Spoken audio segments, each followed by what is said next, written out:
Hello दोस्तों, मैं हूं मोहम्मद अल्ताफ़ हुसैन। आपका स्वागत करता हूं हमारे इस चैनल लर्न कोडिंग में। मैं फिर से आपकी खिदमत में हाजिर हुआ हूं एक बेहतरीन नॉलेज से भरा वीडियो के साथ। ये वीडियो इस चैनल का one of the most important videos में से एक है। ये वीडियो सिर्फ प्रोग्रामर्स, इंजीनियर्स के लिए ही महदूद नहीं है, बल्कि हर उस पर्सन के लिए है जो कंप्यूटर्स पे काम करते हैं, या फिर वो फोटोशॉप करते हों, एक्सेल के शीट्स मैनेज करते हों, 3D डिज़ाइनिंग करते हों, या कोडिंग ही क्यों ना करते हों। It's for everyone.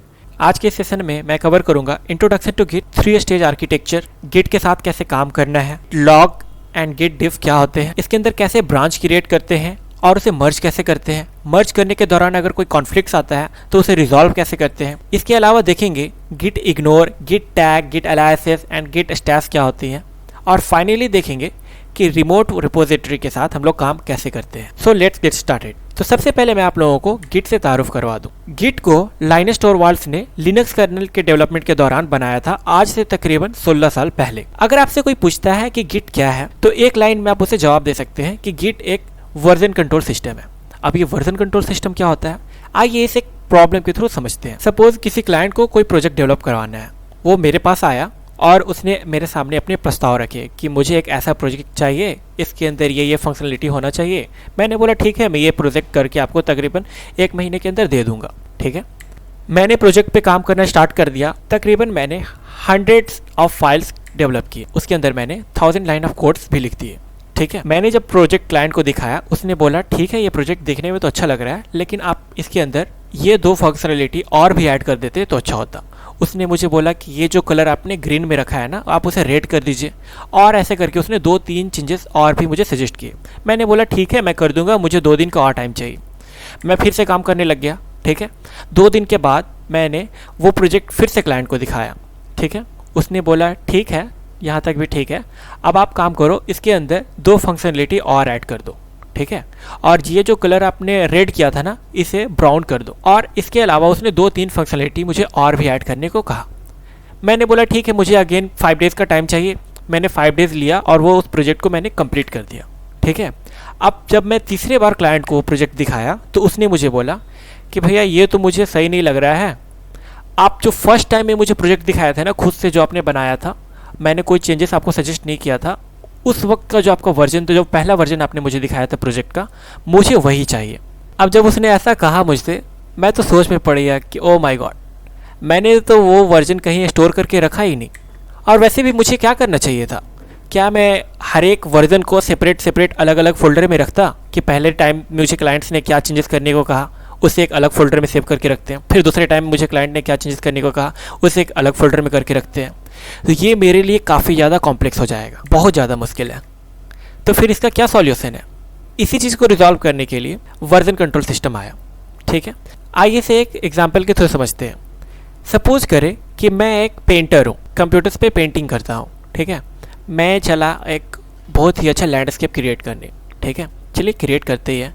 मैंने एक सूरज बनाया, सूरज बनाने के बाद मैंने कुछ तारे भी दे दिए, उसके बाद यहाँ पर कुछ पहाड़ हो गए।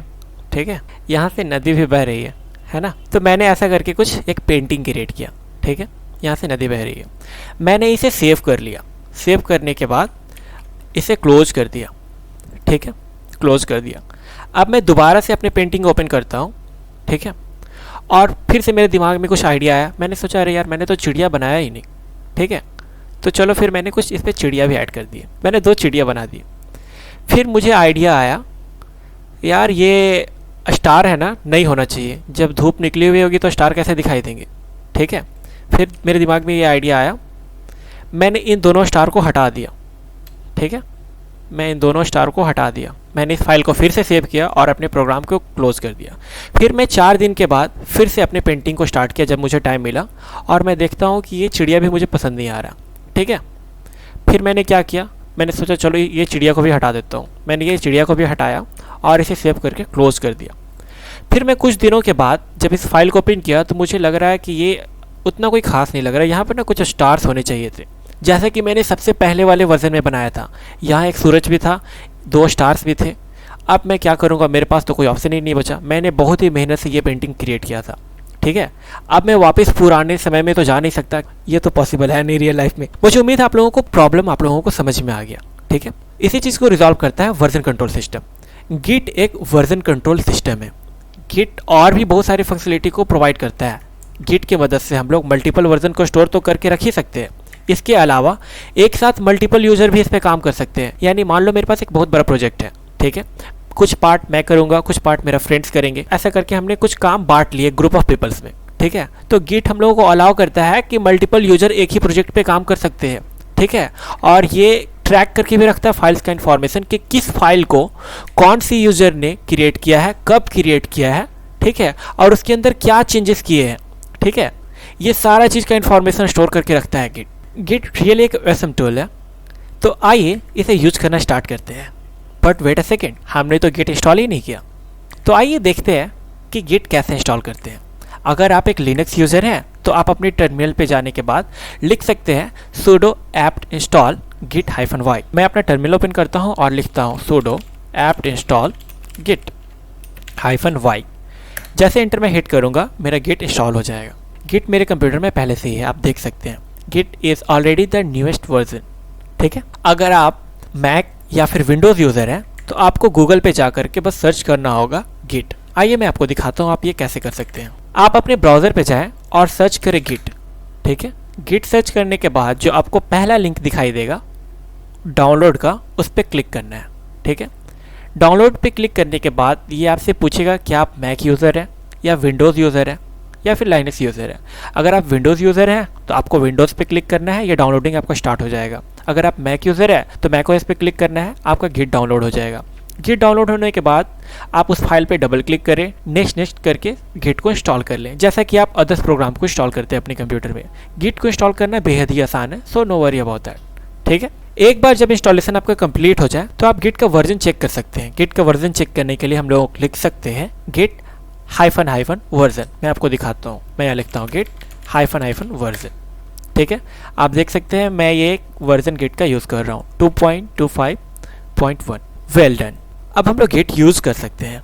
But wait a second, Git को यूज़ करने से पहले हमारे पास एक बेसिक आइडिया होना चाहिए कि गिट या फिर जिसे हम लोग वर्जन कंट्रोल सिस्टम कहते हैं वो इंटरनली वर्क कैसे करता है, काम कैसे करता है, ठीक है। मैं डिस्कस करूंगा दो तरह के वर्जन कंट्रोल सिस्टम के बारे में, सेंट्रलाइज एंड डिसेंट्रलाइज। आइए पहले सेंट्रलाइज वर्जन कंट्रोल सिस्टम को जानते हैं। सेंट्रलाइज वर्जन कंट्रोल सिस्टम में हमारे पास रेपो होता है। रेपो में सारा इन्फॉर्मेशन स्टोर होता है कि किसने कब कौन से फाइल में क्या चेंजेस किए हैं, ठीक है। यहाँ पर जो यूज़र्स काम कर रहे होते हैं उस कोड्स के साथ, वो क्या करते हैं, अपने लोकल कोड को अपडेट करते हैं, यानी कि रिपोजिटरी से उठा करके अपने वर्किंग डायरेक्टरी में ले आते हैं। जो चेंजेस करना होता है वो करते हैं। चेंजेस कर लेने के बाद उसे वापस सर्वर पे सेंड कर देते हैं। उसे हम लोग बोलते हैं कमिट करना, ठीक है, कमिट कर देते हैं। इसी तरह और जितने भी यूजर्स हैं वो भी वही करते हैं। अपने लोकल कोड को अपडेट करने के लिए सर्वर से डेटा फेच करते हैं। जो चेंजेस करना होता है वो चेंजेस करते हैं, फिर अपने सर्वर पे कमिट कर देते हैं। तो ये रहा सेंट्रलाइज्ड वर्जन कंट्रोल सिस्टम का वर्क फ्लो। लेकिन इसमें एक बहुत बड़ी प्रॉब्लम है। मान लें कि अगर ये हमारा सर्वर डिस्ट्रॉय हो जाए तो यहाँ पर जो रेपो है वो भी बर्बाद हो जाएगा, और अभी तक जितने यूजर्स ने जो भी चेंजेस किए थे और यहाँ पर कमिट किए थे वो सारा का सारा इन्फॉर्मेशन चला जाएगा, ठीक है। ये एक बहुत बड़ी प्रॉब्लम है। इसके अलावा मान लें अगर सर्वर डिस्ट्रॉय नहीं भी होता है, टेम्पररी इसमें कोई कनेक्टिविटी इशू आ जाता है, मतलब हम लोग सर्वर को रीच नहीं कर पा रहे हैं, उस केस में भी क्या होगा, हमारा काम तो रुक जाएगा ना, क्योंकि हम अपने लोकल कोड को अपडेट भी नहीं कर पाएंगे, जो चेंजेस किया हमने वो पुश भी नहीं कर पाएंगे, और इस तरह से हमारा काम ठप पड़ जाएगा। इसी चीज़ को दूर करने के लिए हमारे पास डिसेंट्रलाइज वर्जन कंट्रोल सिस्टम आया। डिसेंट्रलाइज वर्जन कंट्रोल सिस्टम में क्या होता है, हमारे पास एक सर्वर होता है, उस पर हमारा रिपोजिटरी होता है, ठीक है। ये रिपोजिटरी जितने भी यूजर्स काम कर रहे होते हैं इस सेम रिपोजिटरी के साथ, सबके पास उसका एक लोकल कॉपी होता है। आप देख सकते हैं यहाँ पे भी रिपोजिटरी है सेम, यहाँ पे भी सेम रिपोजिटरी है, और यहाँ पे भी सेम रिपोजिटरी है। रिपोजिटरी सेम है, यानी हर एक यूज़र को पता चल पा रहा है कि किसने कब कौन से फाइल में क्या चेंजेस किया था, और ये सारे इन्फॉर्मेशन उसके पास लोकली मौजूद है, यानी उससे सर्वर को कनेक्ट करने का ज़रूरत नहीं पड़ रहा है ये सारे इन्फॉर्मेशन को जानने के लिए।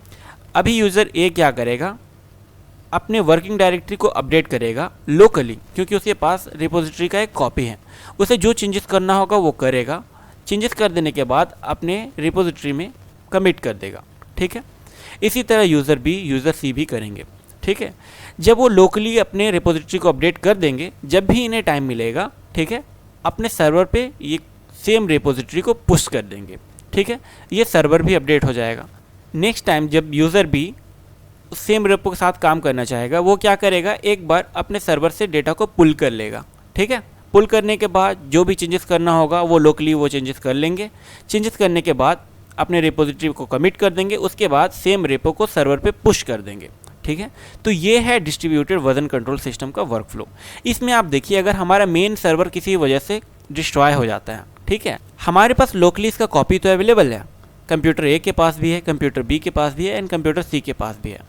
तो अगर किसी वजह से ये सर्वर डिस्ट्रॉय भी हो जाता है तो हमें कोई प्रॉब्लम नहीं, हम दोबारा से क्या करेंगे, अगर किसी के पास भी है रिपोजिटरी, उससे हम लोग फिर से सर्वर पे अपलोड कर देंगे और हमारा ये रिपो फिर से सबके लिए एक्सेसिबल हो जाएगा। तो आप देख सकते हैं डिस्ट्रीब्यूटेड वर्जन कंट्रोल सिस्टम कितना ज़्यादा पावरफुल है in comparison to centralized version control system, ठीक है। तो जो गिट हम लोग यूज़ कर रहे हैं वो एक डिस्ट्रीब्यूटेड वर्जन कंट्रोल सिस्टम है, ठीक है। इस बात का आपको ख्याल रखना है, गिट एक डिस्ट्रीब्यूटेड वर्जन कंट्रोल सिस्टम है। ऑलराइट, अब आइए देखते हैं गिट के 3 स्टेज आर्किटेक्चर्स को, ठीक है। वर्किंग डायरेक्टरी, जहाँ पे हम लोग अपने कोड में चेंजेस कर रहे होते हैं, कोड में चेंजेस करने के बाद उसे स्टेजिंग एरिया में डाल देते हैं, ठीक है। स्टेजिंग एरिया में डाल देते हैं। स्टेजिंग एरिया एक ऐसा जगह होता है जहाँ पे हम लोग श्योर होते हैं कि ठीक है, अगले बार जब हम लोग कोड कमिट करेंगे तो यहाँ पर जो भी फाइल्स होंगे वो रिपोजिटरी में अपडेट हो जाएंगे। आप उन फाइल्स को स्टेजिंग एरिया में डालते हो जो आप श्योर हो कि हाँ, मुझे इन फाइल्स को रिपोजिटरी में अपडेट करनी है। स्टेजिंग एरिया में हम लोग जाने के बाद कोड को कमिट करते हैं और हमारा रिपोजिटरी अपडेट हो जाता है। फिर से जब हमें दोबारा काम करना होता है तो हम लोग इस रिपोजिटरी से अपने वर्किंग डायरेक्टरी में ले आते हैं और फिर से ये साइकिल रिपीट होता रहता है, ठीक है। वर्किंग डायरेक्टरी जहाँ पे हम अपने फाइल्स को क्रिएट कर सकते हैं, एग्जिस्टिंग फाइल को मॉडिफाई कर सकते हैं, उसे हम लोग बोलते हैं वर्किंग डायरेक्टरी। स्टेजिंग एरिया में हम लोग उन फाइल को सेंड करके रखते हैं जिसे हम लोगों को अपडेट करना है रिपोजिटरी में। ऑलराइट, स्टेजिंग एरिया इसलिए भी इम्पॉर्टेंट है क्योंकि यहाँ पे हम लोग क्रॉस वेरीफाई करते हैं कि क्या इन्हीं फाइल्स को रिपोजिटरी में अपडेट करना है। आप इसे रिलेट कर सकते हैं, जब भी आप शॉपिंग करने जाते हैं मॉल में या फिर अमेज़ॉन पे ही, तो आप प्रोडक्ट खरीदने से पहले उसे कार्ट में ऐड करते हैं, ठीक है। कार्ट में ऐड करने के बाद ही आप उस प्रोडक्ट को परचेस कर पाते हैं। ओके, स्टेजिंग एरिया से जब हम लोग कोड कमिट कर देते हैं तो वो चेंजेस रिपोजिटरी में अपडेट हो जाते हैं। रिपोजिटरी क्या होता है? रिपोजिटरी एक तरह का वर्चुअल स्टोरेज है हमारे प्रोजेक्ट का, ठीक है। इसमें हम लोग अपने कोड के डिफरेंट वर्जन को स्टोर कर सकते हैं और हमें जब भी जिस वर्जन का ज़रूरत पड़े उसे हम लोग वर्किंग डायरेक्टरी में लेकर के आ सकते हैं, उस पर काम कर सकते हैं। रिपोजिटरी ये सारे इन्फॉर्मेशन को स्टोर करके रखता है कि किसने कब कौन से फाइल में क्या चेंजेस करके रखे हैं, ठीक है। रिपोजिटरी 2 तरह के होते हैं, एक लोकल और एक रिमोट। लोकल रिपोजिटरी उन रिपोजिटरी को कहेंगे जो हमारे लोकली यानी कि हमारे कंप्यूटर पे अवेलेबल हो, ठीक है। रिमोट रिपोजिटरी उन रिपोजिटरी को करेंगे जो किसी सर्वर पे स्टोर्ड हो, या फिर आपके गिटहब सर्वर पे स्टोर्ड हो, या फिर गिटलैब पे स्टोर्ड हो, बिटबकेट पे स्टोर्ड हो, ठीक है। इन सारे को हम लोग बोलेंगे रिमोट रिपोजिटरी। अब आइए मूव करते हैं नेक्स्ट टॉपिक की तरफ, जहाँ पे हम लोग डिस्कस करेंगे life cycle of a file in a Git. तो देखिए, सबसे पहले हम लोग अगर कोई फाइल क्रिएट करेंगे तो वो अनट्रैक्ड होगा। अनट्रैक्ड मतलब क्या? गिट को इस फाइल के बारे में कोई इन्फॉर्मेशन नहीं है। आप इसके अंदर क्या कर रहे हैं, कितने लाइन्स ऐड किए हैं, ठीक है, कब सेव कर रहे हैं, इसके बारे में कोई भी इन्फॉर्मेशन गिट अपने पास स्टोर करके नहीं रखेगा। उस तरह के फाइल्स को बोलते हैं अनट्रैक्ड। मैं चाहता हूँ इस अनट्रैक्ड फाइल को गिट ट्रैक करना स्टार्ट कर दे, ठीक है। यानी इसके अंदर मैंने कितने लाइन्स ऑफ कोड ऐड किए हैं, कब ऐड किए हैं, ठीक है, इन सारे चीज़ का इन्फॉर्मेशन गिट स्टोर करके रखें। इसके लिए हम लोग गिट ऐड कमांड का यूज़ कर सकते हैं। अब इसके बारे में फिक्र ना करें, मैं इन सारे चीज़ को प्रैक्टिकली करके दिखाऊंगा, फिर आप लोगों को अच्छे से समझ में आएगा। अभी आप फिलहाल थ्योरी देखिए। स्टेजिंग एरिया में आपको पता ही है, हम लोग उस फाइल को डालते हैं जिससे हम लोग श्योर हैं कि आगे चल कर के इसे हमें कमिट करना है। लोकल रिपोजिटरी में कमिट कर देने के बाद हमारा रिपोजिटरी अपडेट हो जाता है, ठीक है। अपडेट होने के बाद अगर हमें फिर से कोई फाइल में चेंजेस करना रहा तो उस फाइल में चेंजेस करते हैं। जब उन फाइल में चेंजेस करते हैं तो हमारा फाइल मॉडिफाइड हो जाता है, ठीक है। मॉडिफाइड होने के बाद हम लोग फिर से इसे स्टेजिंग एरिया में डालते हैं। स्टेजिंग एरिया में डालने के बाद फिर से इसे कमिट में डालते हैं और ये लाइफ साइकिल इसी तरह चलता रहता है, ठीक है। अब आइए इसका प्रैक्टिकल देखते हैं, फिर आप लोगों को अच्छे से समझ में आएगा। अब आइए देखते हैं कि गिट के साथ हम लोग कैसे काम कर सकते हैं। इसके इंपॉर्टेंट कमांड को एक एक करके एक्सप्लोर करेंगे। तो स्टार्ट करते हैं git init कमांड से। git init कमांड का इस्तेमाल हम लोग एक रिपोजिटरी को इनिशियलाइज करने के लिए करते हैं। रिपोजिटरी के अंदर एक फोल्डर होता है .git, यहाँ पर ही सारा इन्फॉर्मेशन स्टोर होता है। हम लोग जब कमिट करते हैं तो उसके अंदर जितने भी इंपॉर्टेंट इन्फॉर्मेशन होते हैं, जैसे कि किसने कमिट किया, उसका ईमेल एड्रेस क्या था, उसका यूज़र नेम क्या था, उसने क्या चेंजेस किया और कौन से डेट में उसने कमिट किया है, ये सारा का सारा इन्फॉर्मेशन इसी .git फोल्डर के अंदर स्टोर रहता है। अगर हम लोग इस फोल्डर को डिलीट कर दें तो गिट का ये सारा इन्फॉर्मेशन ख़त्म हो जाएगा और वो एक रिपोजिटरी नहीं रहेगा, एक नॉर्मल फोल्डर हो जाएगा। रिपोजिटरी को इनिशियलाइज करने के बाद उसके अंदर हमें कुछ कॉन्फ़िगरेशन करने होते हैं, जैसे कि अपना यूज़र नेम और अपना ईमेल सेट करना। ये यूज़र नेम और ईमेल इसलिए इम्पॉर्टेंट है ताकि और भी लोग जो उस प्रोजेक्ट पे काम कर रहे हों उन्हें पता चल सके कि कौन सा पार्ट किस यूज़र के द्वारा कमिट किया गया है और उसका ईमेल एड्रेस क्या है, ताकि जब भी उन्हें कोई प्रॉब्लम हो कोई पार्ट ऑफ कोड को समझने में तो वो उस ईमेल एड्रेस के थ्रू उस पार्टिकुलर पर्सन को कांटेक्ट कर सकते हैं। तो गिट में हम लोग अपना यूज़र नेम और ईमेल एड्रेस सेट करने के लिए यूज़ करते हैं git config -local और ग्लोबल user.email और यहाँ पर अपना ईमेल पास कर देते हैं। इसी तरह यूज़र नेम सेट करने के लिए लिखते हैं git config -local और ग्लोबल user.name और यहाँ पर अपना यूज़र नेम पास कर देते हैं। जब भी हम लोग -लोकल फ्लैग यूज़ करते हैं तो वो जो कॉन्फ़िगरेशन होगा वो उस खास पार्टिकुलर रिपोजिटरी के लिए ही एप्लीकेबल होगा, लेकिन अगर हम लोग -ग्लोबल फ्लैग का इस्तेमाल करेंगे तो वो कॉन्फ़िगरेशन हमारे सारे रिपोजिटरी के लिए एप्लीकेबल हो जाएगा। ऑलराइट, हम अपने कॉन्फ़िगरेशन को चेक भी कर सकते हैं। चेक करने के लिए हम लोग यूज़ करेंगे git config, यहाँ पर अपना user.email ईमेल एड्रेस को चेक करने के लिए, user.name नेम को चेक करने के लिए। अभी आप देख सकते हैं मैं अपने म्यूज़िक नाम के डायरेक्टरी के अंदर हूँ, होम के अंदर म्यूज़िक नाम के डायरेक्टरी के अंदर हूँ। तो आइए यहाँ पर एक फ़ोल्डर क्रिएट करते हैं। इससे मैं लिखता हूँ प्रोजेक्ट 1।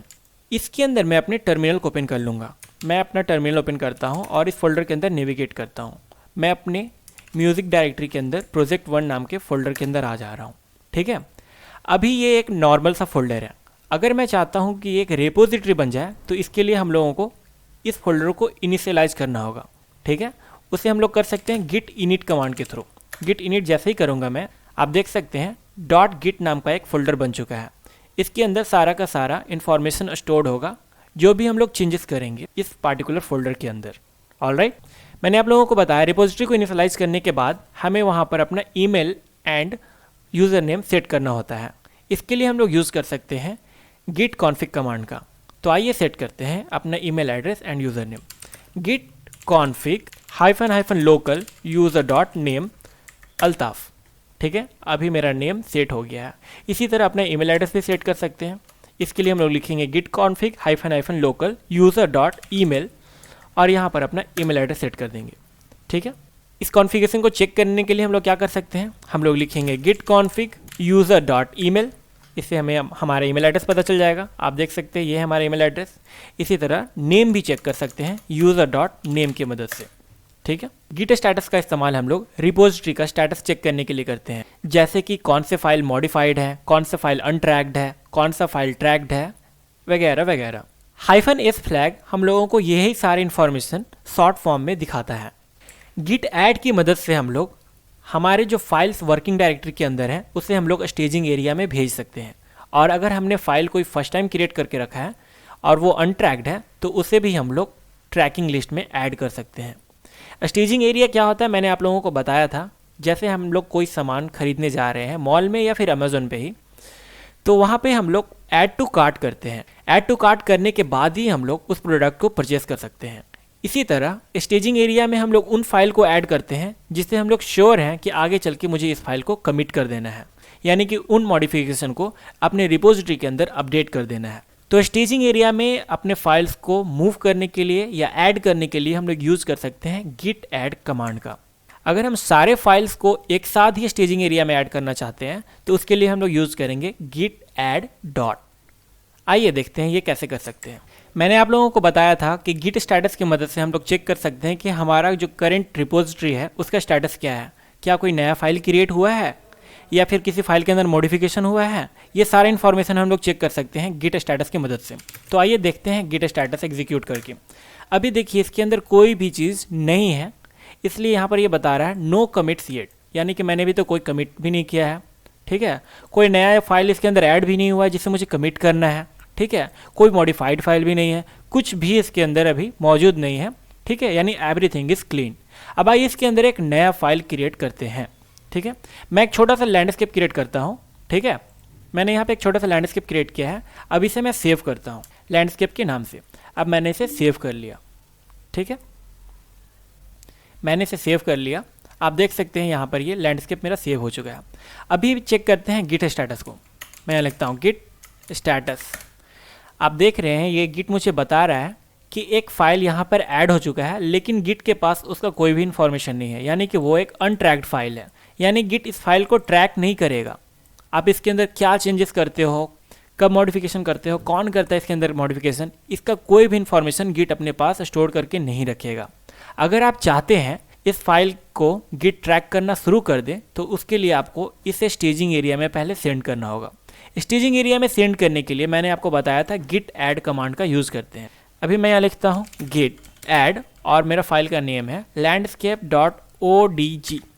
ठीक है, इसे मैंने स्टेजिंग एरिया में सेंड कर दिया। स्टेजिंग एरिया में सेंड करने से क्या होता है कि गिट इस फाइल को ट्रैक करना स्टार्ट कर देगा।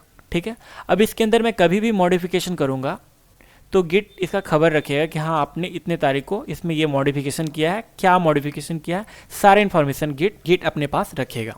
ठीक है, अभी मैं देखता हूँ गिट स्टेटस। ठीक है, अभी देखिए क्या आ रहा है। एक नया फाइल इसके अंदर स्टोर हुआ है। ठीक है, और उसे ये गिट ट्रैक करना स्टार्ट कर दिया है। ठीक है, यानी कि एक फ़ाइल है स्टेजिंग एरिया के अंदर। अगर आप इसे कमिट करना चाहते हैं तो इसे कमिट कर सकते हैं। ठीक है, हम लोग डायरेक्टली कमिट नहीं कर सकते हैं, पहले हम लोगों को स्टेजिंग एरिया में डालना होगा, उसके बाद ही हम लोग कमिट कर सकते हैं। ऑलराइट, मैंने आप लोगों को एक फ्लैग के बारे में बताया था जिससे हम लोगों को इतना सारा इन्फॉर्मेशन देखने को नहीं मिलेगा। ठीक है, शॉर्ट में हम लोग इन्फॉर्मेशन देख सकते हैं।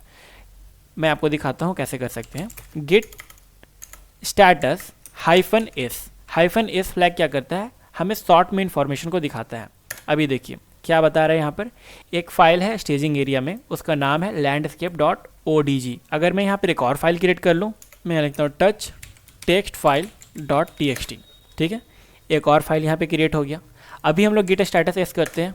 आप देखिए ये बता रहा है कि एक फ़ाइल ऑलरेडी स्टेजिंग एरिया में है, आपने एक और फाइल क्रिएट किया है टेक्स्ट फाइल.txt, लेकिन इसके बारे में गिट कोई भी इन्फॉर्मेशन स्टोर करके नहीं रखेगा क्योंकि ये एक अनट्रैक्ड फाइल है। अगर मुझे इसका ट्रैकिंग स्टार्ट करना है तो क्या करना होगा, उसके लिए मुझे इसे गिट ऐड करना होगा। ठीक है, मैं यहाँ लिखता हूँ गिट ऐड और अपने फाइल का नाम।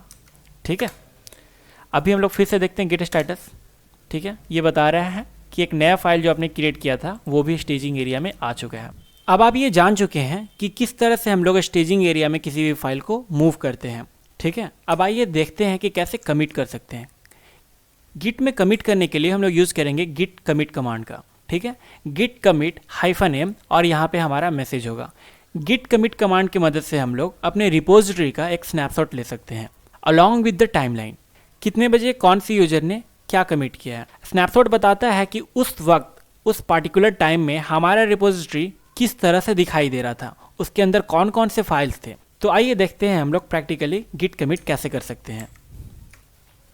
मैं यहाँ लिखता हूँ गिट कमिट -m और यहाँ पर एक अच्छा सा मैसेज दे देते हैं। लैंडस्केप हमने एक बनाया था, उसके अंदर माउंटेन था। ठीक है, और रिवर था। ठीक है, वही हम लोग मैसेज यहाँ पे डाल दे रहे हैं। अभी ये गिट कमिट हो चुका है। अभी चेक करते हैं इसका स्टेटस, गिट स्टेटस -s। तो देखिए एवरीथिंग इज़ क्लीन। देखिए यहाँ पे ये बता रहा है on branch master nothing to commit, working directory is clean. ठीक है, ये ब्रांच मास्टर क्या होता है हम लोग आगे चल के जब ब्रांच पढ़ेंगे तो ये मैं आप लोगों को अच्छे से समझा दूंगा। ठीक है, so no worry about that. अभी ये क्या बता रहा है कि इसके अंदर सब कुछ क्लीन है, यानी कुछ भी नया इसके अंदर अभी ऐड नहीं हुआ है, कुछ भी मॉडिफाइड नहीं हुआ है, एवरीथिंग इज़ क्लीन। ठीक है, अभी चलिए landscape.odg के अंदर कुछ चेंजेस करते हैं। मैं इस फाइल को ओपन करता हूँ। ठीक है, और इसके अंदर मैं कुछ और भी ऐड करता हूँ, जैसे कि मैं यहाँ पर एक सूरज ऐड कर ले रहा हूँ और इसे सेव कर दे रहा हूँ। इसे सेव करने के बाद अब अपने टर्मिनल पे जाकर के चेक करते हैं गिट स्टेटस के अंदर। गिट स्टेटस अभी देखिए क्या बता रहा है, ये landscape.odg के अंदर कुछ मॉडिफिकेशन हुआ है। अगर आप इसे स्टेजिंग एरिया में डालना चाहते हैं उसके लिए हमें कौन सा कमांड यूज़ करना होगा, गिट ऐड और अब मेरा फाइल नेम। ठीक है, फाइल नेम क्या है मेरा, landscape.odg। ठीक है, अगर मैं फिर से इसे कमिट करना चाहता हूँ तो मुझे लिखना होगा git commit -m sun added।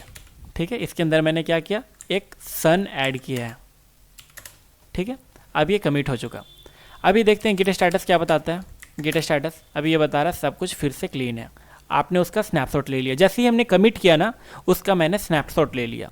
ठीक है, अभी देखिए मैं फिर से इसे ओपन कर रहा हूँ। ठीक है, अब इसके अंदर मैं कुछ और भी ऐड करता हूँ। इसके अंदर मैं एक पेड़ बनाता हूँ। ठीक है, मैंने एक पेड़ बना दिया। अब इसे सेव कर लेते हैं। ठीक है, इसे सेव कर लेते हैं और फिर से देखते हैं अपने गिट के अंदर। ठीक है, मैं यहाँ लिखता हूँ गिट स्टेटस।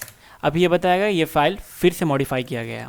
चलिए इसे भी हम लोग स्टेजिंग एरिया के अंदर डालते हैं।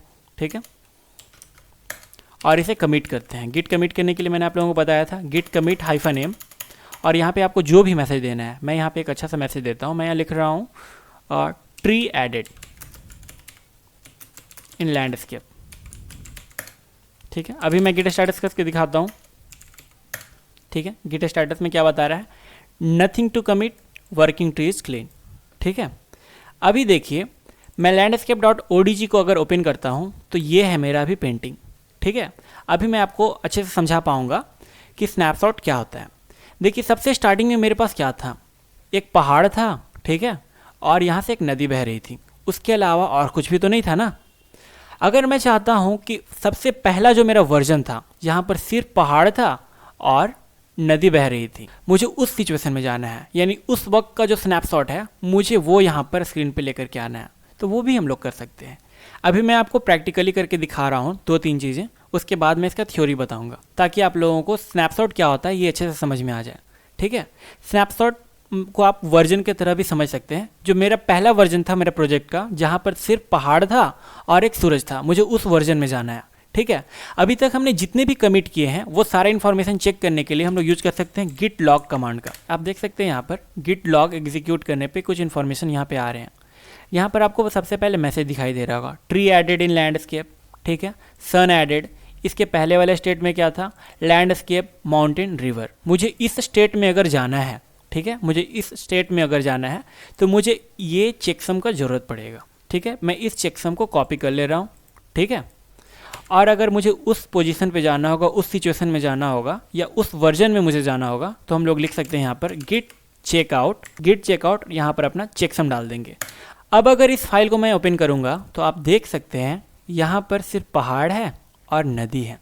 जो हमने पेड़ बनाया था वो नहीं है और हमने जो यहाँ पर सन ड्रॉ किया था वो भी नहीं है। ठीक है, इसी चीज़ को हम लोग बोलते हैं यहाँ पर स्नैपशॉट। ये क्या था, मेरा पहला वर्जन का स्नैपशॉट।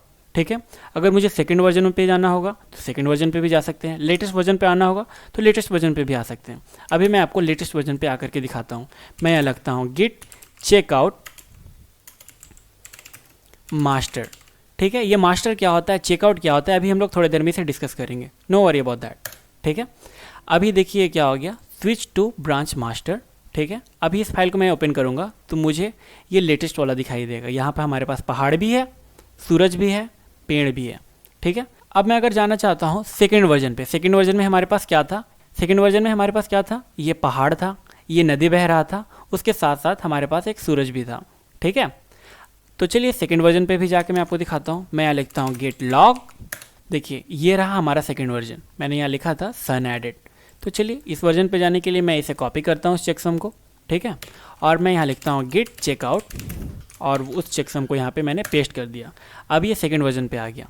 ठीक है, अभी मैं इसे ओपन करूँगा तो आप देख सकते हैं ये पहाड़ है, ये सूरज है और यहाँ से ये नदी बह रही है। ठीक है, ये मैंने आप लोगों को एक पेंटिंग के थ्रू इसलिए समझाया ताकि एक आम यूज़र भी इससे समझ सके कि क्या प्रॉब्लम थी विदाउट गिट और क्या गिट हमें प्रोवाइड कर रहा है। ठीक है, हम लोग जब चाहें जिस वर्जन में जाना चाहें उस वर्जन में जा सकते हैं। ठीक है, और हमें अलग अलग करके सेपरेट उस फाइल को स्टोर भी नहीं करना पड़ रहा है। सिर्फ एक ही फाइल है हमारे पास। ठीक है, सिर्फ एक ही फाइल है हमारे पास, वही फाइल बार बार मॉडिफाई हो रहा है और हम लोग जो वर्जन में जाना चाहें इस फाइल का उस वर्जन में जा सकते हैं। ठीक है, तो मुझे उम्मीद है आप लोगों को ये प्रॉब्लम अच्छे से यहाँ तक समझ में आ गया होगा। गिट कमिट किसे बोलते हैं, गिट कमिट करने से हम लोग एक स्नैपशॉट क्रिएट कर लेते हैं। स्नैपशॉट यानी कि एक वर्जन। ठीक है, और जब चाहें उस वर्जन में हम लोग जा सकते हैं। अब आपको अच्छे से समझ में आ गया होगा कि गिट कमिट क्या होता है। अब आइए अभी तक हमने जो कुछ भी क्रिएट किया उसे फिर से रिपीट करते हैं ताकि आपको अच्छे से समझ में आ जाए। मैं इस प्रोजेक्ट 1 नाम के फ़ोल्डर को डिलीट करता हूँ, ठीक है। मैं इस फोल्डर से बाहर आ जा रहा हूँ अभी फ़िलहाल, और मैं इस प्रोजेक्ट 1 नाम के फ़ोल्डर को डिलीट करता हूँ। अभी यहाँ पर मैं एक नया प्रोजेक्ट बनाता हूँ। मैं यहाँ लिखता हूँ प्रोजेक्ट, ठीक है। एक नया फ़ोल्डर मैंने यहाँ पे बना लिया। अब अगर मुझे इस फोल्डर को एक गिट रिपोजिटरी बनाना होगा तो क्या करना होगा, मैं उस डायरेक्टरी के अंदर पहले चले जा रहा हूँ, ठीक है। मैं स्क्रीन को क्लियर कर ले रहा हूँ। अब आप मुझे बताइए, अभी हमारा ये प्रोजेक्ट नाम का फोल्डर है, इसे हम लोग अगर रिपोजिटरी बनाना चाहते हैं उसके लिए क्या करेंगे, उसके लिए हम लोग यूज़ करेंगे गिट इनिट कमांड का। अभी ये क्या हो गया, एक गिट रिपोजिटरी बन गया। गिट रिपोजिटरी बनाने के बाद इसके अंदर हमें कुछ कॉन्फ़िगरेशन करना होता है, जैसे कि अपना यूज़र नेम और ईमेल एड्रेस सेट करना होता है। उसके लिए हम लोग यूज़ करते हैं Git config hyphen local user dot email और अपना ईमेल एड्रेस दे देते हैं। Git config hyphen local user dot name और यहाँ पर अपना यूज़र नेम सेट कर लेते हैं, ठीक है। ये कॉन्फ़िगरेशन हो गया। इन कॉन्फ़िगरेशन को अगर हम लोग चेक करना चाहते हैं, जैसे अगर मैं अपना ईमेल एड्रेस चेक करना चाहूँ तो क्या लिखेंगे, Git config user dot email. इससे हम लोगों का ईमेल एड्रेस पता चल जाएगा। अगर नेम चेक करना हुआ तो Git config user dot name, ठीक है। इसके अंदर अगर मुझे कोई फाइल क्रिएट करना रहा तो मैं फाइल क्रिएट कर ले रहा हूँ, file1.txt, ठीक है। एक फ़ाइल मैंने क्रिएट कर लिया। आइए इसके अंदर मैं कुछ लिख लेता हूँ, ठीक है। मैं लिखता हूँ दिस इज़ लाइन 1 और मैं इसे सेव कर ले रहा हूँ। सेव करने के बाद मैं इसे क्लोज करता हूँ, ठीक है। अभी हम लोग यहाँ पर स्टेटस चेक करेंगे कि हमारे रिपोजिटरी का क्या स्टेटस है। स्टेटस चेक करने के लिए हम लोग यूज़ करते हैं गिट स्टेटस कमांड का, ठीक है। ये बता रहा है कि एक फ़ाइल है इसके अंदर लेकिन वो अनट्रैक्ड है, यानी गिट के पास उससे रिलेटेड कोई भी इन्फॉर्मेशन नहीं है, ठीक है। इसे अगर हम लोग ट्रैक लिस्ट में डालना चाहते हैं, यानी मैं चाहता हूँ इसे गिट ट्रैक करना स्टार्ट कर दें, तो इसे हम लोग क्या करेंगे, स्टेजिंग एरिया में सेंड कर देंगे। उसके लिए हम लोग लिखते हैं गिट ऐड और अपने फाइल का नेम, ठीक है। अगर मैं इसी तरह मल्टीपल फाइल क्रिएट करना चाहूँ तो और भी मल्टीपल फाइल क्रिएट कर सकते हैं, ठीक है। मैंने 3 फाइल यहाँ पे क्रिएट कर लिया, ठीक है। अगर इन सब को एक साथ ही मुझे ट्रैकिंग लिस्ट में डालना हुआ तो हम लोग क्या करेंगे, पहले देखते हैं गिट स्टेटस करके क्या दिखाई दे रहा है हमें, ठीक है। गिट स्टेटस के साथ एक एस फ्लैग भी है। ये क्या करता है, शॉर्ट में ही हमें सारी इन्फॉर्मेशन दे देता है। देखिए यहाँ पर 3 फाइल ऐसे हैं जो अनट्रैक्ड है, क्वेश्चन मार्क मतलब अनट्रैक्ड है। अगर मैं तीनों को चाहता हूँ ट्रैकिंग लिस्ट में डालने के लिए तो हम लोग यूज़ करेंगे गिट ऐड और एक एक करके सारा फाइल का नाम यहाँ पे डाल सकते हैं, file2 space file3 space file4, या फिर गिट ऐड डॉट कर देने से ये तीनों का तीनों फाइल ऐड हो जाएगा ट्रैकिंग लिस्ट में, ठीक है, यानी कि स्टेजिंग एरिया में चला जाएगा। चलिए मैं इसे एंटर करता हूँ और फिर से इसका स्टेटस चेक करते हैं, गिट स्टेटस -s। अब आप देख सकते हैं ये चारों फाइल को गिट ट्रैक करना स्टार्ट कर दिया है। ये चारों फाइल स्टेजिंग एरिया में है। कमिट करने के लिए हम लोग क्या करते हैं, गिट कमिट -m और यहाँ पर हमारा मैसेज होता है, ठीक है। मैं मैसेज डालता हूँ यहाँ पर फर्स्ट कमिट और मैंने फाइल 1 के अंदर कुछ लिखा हुआ है तो मैं लिखता हूँ यहाँ पर रिटेन समथिंग इन फाइल 1। ये सारा का सारा मैंने कमिट कर दिया। कमिट मतलब क्या, मैंने एक स्नैपशॉट ले लिया। अभी जो भी स्टेट है इसका उसका मैंने एक स्नैपशॉट ले लिया। अभी हम लोग यहाँ पे देखते हैं गिट स्टेटस कमांड से, ठीक है। गिट स्टेटस कुछ भी नहीं दिख रहा है, ठीक है, यानी एवरीथिंग इज़ क्लीन। अब आइए मूव करते हैं थ्योरी की तरफ। थोड़ा सा थ्योरी देख लेते हैं, फिर से प्रैक्टिकली आएंगे, फिर आप लोगों को अच्छे से समझ में आएगा। गिट रीस्टोर क्या करता है, जो भी चेंजेस हमने वर्किंग डायरेक्टरी के अंदर किया वो उसे डिस्कार्ड कर देता है, ठीक है। इसका सिंटेक्स आप देख सकते हैं, बेहद ही आसान है। गिट रीस्टोर और यहाँ पे हमारा फाइल नेम होगा। अगर हम लोग एक साथ सारा का सारा फाइल को रीस्टोर करना चाहते हैं हम लोग यूज़ करेंगे गिट रीस्टोर डॉट। अगर हमारा फाइल स्टेजिंग एरिया में है, स्टेजिंग एरिया से अगर हम लोग फाइल को बाहर निकालना चाहते हैं, ठीक है, तो उसके लिए हम लोग यूज़ करेंगे गिट रीस्टोर -staged और यहाँ पर अपना फाइल का नाम डाल देंगे, ठीक है। इससे क्या होगा, हमारा फाइल जो स्टेजिंग एरिया में है वहाँ से रिमूव हो जाएगा। यानी कि हमने कोई प्रोडक्ट को ऐड टू कार्ट करके रखा है तो वो कार्ट से रिमूव हो जाएगा। कार्ट से रिमूव करने के लिए हम लोग क्या यूज़ कर रहे हैं, गिट रीस्टोर -staged, ठीक है। गिट कमिट क्या करता है, गिट कमिट हमारे रिपोजिटरी का स्नैपशॉट लेने का काम करता है, ठीक है। अगर हम लोग नहीं चाहते हैं कि पहले ऐड करें उसके बाद कमिट करें, यानी कि एक ही साथ हम लोग ऐड भी कर लें और कमिट भी कर लें, उसके लिए हम लोग यूज़ करेंगे -a फ्लैग का, ठीक है। -a फ्लैग की मदद से हम लोग ऐड भी कर लेते हैं अपने फाइल को स्टेजिंग एरिया में और उसके बाद लगे हाथ कमिट भी कर लेते हैं, ठीक है। उसके बाद हमारे पास नेक्स्ट इंपॉर्टेंट कमांड है, वो है गिट चेकआउट। गिट चेकआउट की मदद से हम लोग क्या करते हैं, किसी भी ब्रांच में चेकआउट कर सकते हैं या फिर कोई पार्टिकुलर वर्जन पे चेकआउट कर सकते हैं। चेकआउट में यानी कि स्विच कर सकते हैं, मूव कर सकते हैं, उस सिचुएशन में जा सकते हैं, ठीक है, नेविगेट कर सकते हैं। It helps you to navigate between the versions branches of the project और रिपोजिटरी। उसके बाद जो हमारा नेक्स्ट कमांड है वो है गिट लॉग। गिट लॉग की मदद से हम लोग अपने लॉग चेक कर सकते हैं, यानी कि कौन सी यूज़र ने कब कमिट किया है, क्या कमिट किया है, वो सारा कुछ हम लोग देख सकते हैं गिट लॉग में, ठीक है। जितने भी कमिट्स हुए हैं सारे यूजर्स के द्वारा वो सब कुछ मुझे गिट लॉग के अंदर दिखाई देगा, ठीक है। इसके अंदर हम लोग फर्दर फिल्टरेशन भी कर सकते हैं, लेकिन उसे भी हम लोग थोड़ी देर बाद देखेंगे, ठीक है। अब आइए प्रैक्टिकल की तरफ मूव करते हैं। एक स्टेप मैं पीछे जाता हूँ, इस प्रोजेक्ट को मैं डिलीट करता हूँ, ठीक है, और आइए एक नया प्रोजेक्ट क्रिएट करते हैं, फाइनल प्रोजेक्ट, ठीक है। फाइनल प्रोजेक्ट मैंने दे दिया। अब आइए टर्मिनल में उस डायरेक्टरी के अंदर नेविगेट कर लेते हैं। अब मुझे इस डायरेक्टरी को एक गिट रिपोजिटरी बनाना है। गिट रिपोजिटरी बनाने के लिए हम लोग यूज़ करते हैं गिट इनिट, ठीक है। इसके अंदर हमें वन टाइम एक कॉन्फ़िगरेशन सेट करना होता है। उसके लिए हम लोग यूज़ करते हैं Git config -- local user dot name और अपना नेम सेट कर लेते हैं। इसी तरह अपना ईमेल सेट करने के लिए यूज़र डॉट ईमेल और अपना ईमेल सेट कर लेते हैं, ठीक है। गिट स्टेटस की मदद से हम लोग देख सकते हैं कि रिपोजिटरी का क्या स्टेटस है। अभी सब कुछ क्लीन है, ठीक है। अब आइए इसके अंदर दो फाइल क्रिएट करते हैं, ठीक है। मैं फाइल क्रिएट करता हूँ टच, फाइल का नाम मैं लिखता हूँ file1.txt। एक और फाइल क्रिएट करता हूँ file2.txt। ये हो सकता है आपके कंप्यूटर में टच कमांड के थ्रू ना क्रिएट हो, क्योंकि आप विंडो यूज़र हो सकते हैं, ठीक है। तो आप डायरेक्ट राइट क्लिक करके न्यू फाइल क्रिएट कर सकते हैं, नोटपैड ओपन करके न्यू फाइल क्रिएट कर सकते हैं। मैं एक लिनक्स यूज़र हूँ, इसलिए मैं टच कमांड के थ्रू क्रिएट कर ले रहा हूँ, ठीक है। मैं जैसे इंटर हिट करूँगा दो नया फाइल यहाँ पे क्रिएट हो गया। अब आइए इसके अंदर कुछ कुछ लिख लेते हैं, ठीक है। मैं यहाँ लिखता हूँ this is file1 and version 1, ठीक है। ये मेरा पहला वर्जन है, ठीक है। मैं इसे सेव कर ले रहा हूँ, क्लोज कर ले रहा हूँ। इसी तरह मैं सेकंड फाइल ओपन कर रहा हूँ और यहाँ पे कुछ लिख ले रहा हूँ, hi I am Altaf and I am teaching git, ठीक है। दिस इज वर्जन 1, ठीक है। मैं इसे सेव करता हूँ और इसे क्लोज कर ले रहा हूँ।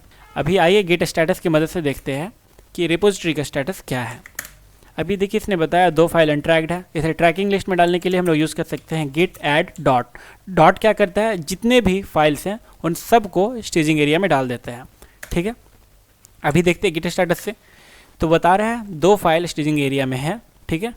अगर आप इसे कमिट करना चाहते हैं तो इसके लिए हम लोग एग्जीक्यूट कर सकते हैं गिट कमिट कमांड को। हम लोग यहाँ लिखेंगे गिट कमिट -m और यहाँ पर मैसेज दे सकते हैं। मैं यहाँ लिख देता हूँ वर्जन 1, ठीक है। अभी देखते हैं गिट स्टेटस करके, देखिए सब कुछ यहाँ पे क्लीन है, ठीक है। अब आइए फाइल 2 के अंदर फिर से कुछ मॉडिफिकेशन करते हैं, ठीक है। फाइल 2 के अंदर मैं यहाँ पे लिखता हूँ 2-3 लाइन के बाद, hi I am doing good, this is version 2, ठीक है। मैं इसे सेव करता हूँ और इसे क्लोज करता हूँ, ठीक है। अभी देखिए मैं अगर चेक करता हूँ गिट स्टेटस, ये क्या बता रहा है, ये मेरा फाइल है मॉडिफाइड है, ठीक है। ये हमारा फाइल क्या है, मॉडिफाइड है। मैंने आप लोगों को वो डायग्राम दिखाया था ना, एक बार फिर से मैं वो डायग्राम दिखाता हूँ आपको। सबसे पहले हमने फाइल क्रिएट किया था, वो क्या था, अनट्रैक्ड था, ठीक है। उसे हम लोग गिट ऐड करके स्टेजिंग एरिया में डाल दिए, ठीक है। फिर उसे हम लोग कमिट कर दिए। कमिट करने के बाद फिर से जब मॉडिफाई किए तो वो मॉडिफाइड हो गया, ठीक है। फिर से उसे स्टेजिंग एरिया में डालेंगे, कमिट करेंगे, मॉडिफाई फिर करना होगा तो कर सकते हैं, और ये साइकिल चलता ही रहेगा, ठीक है।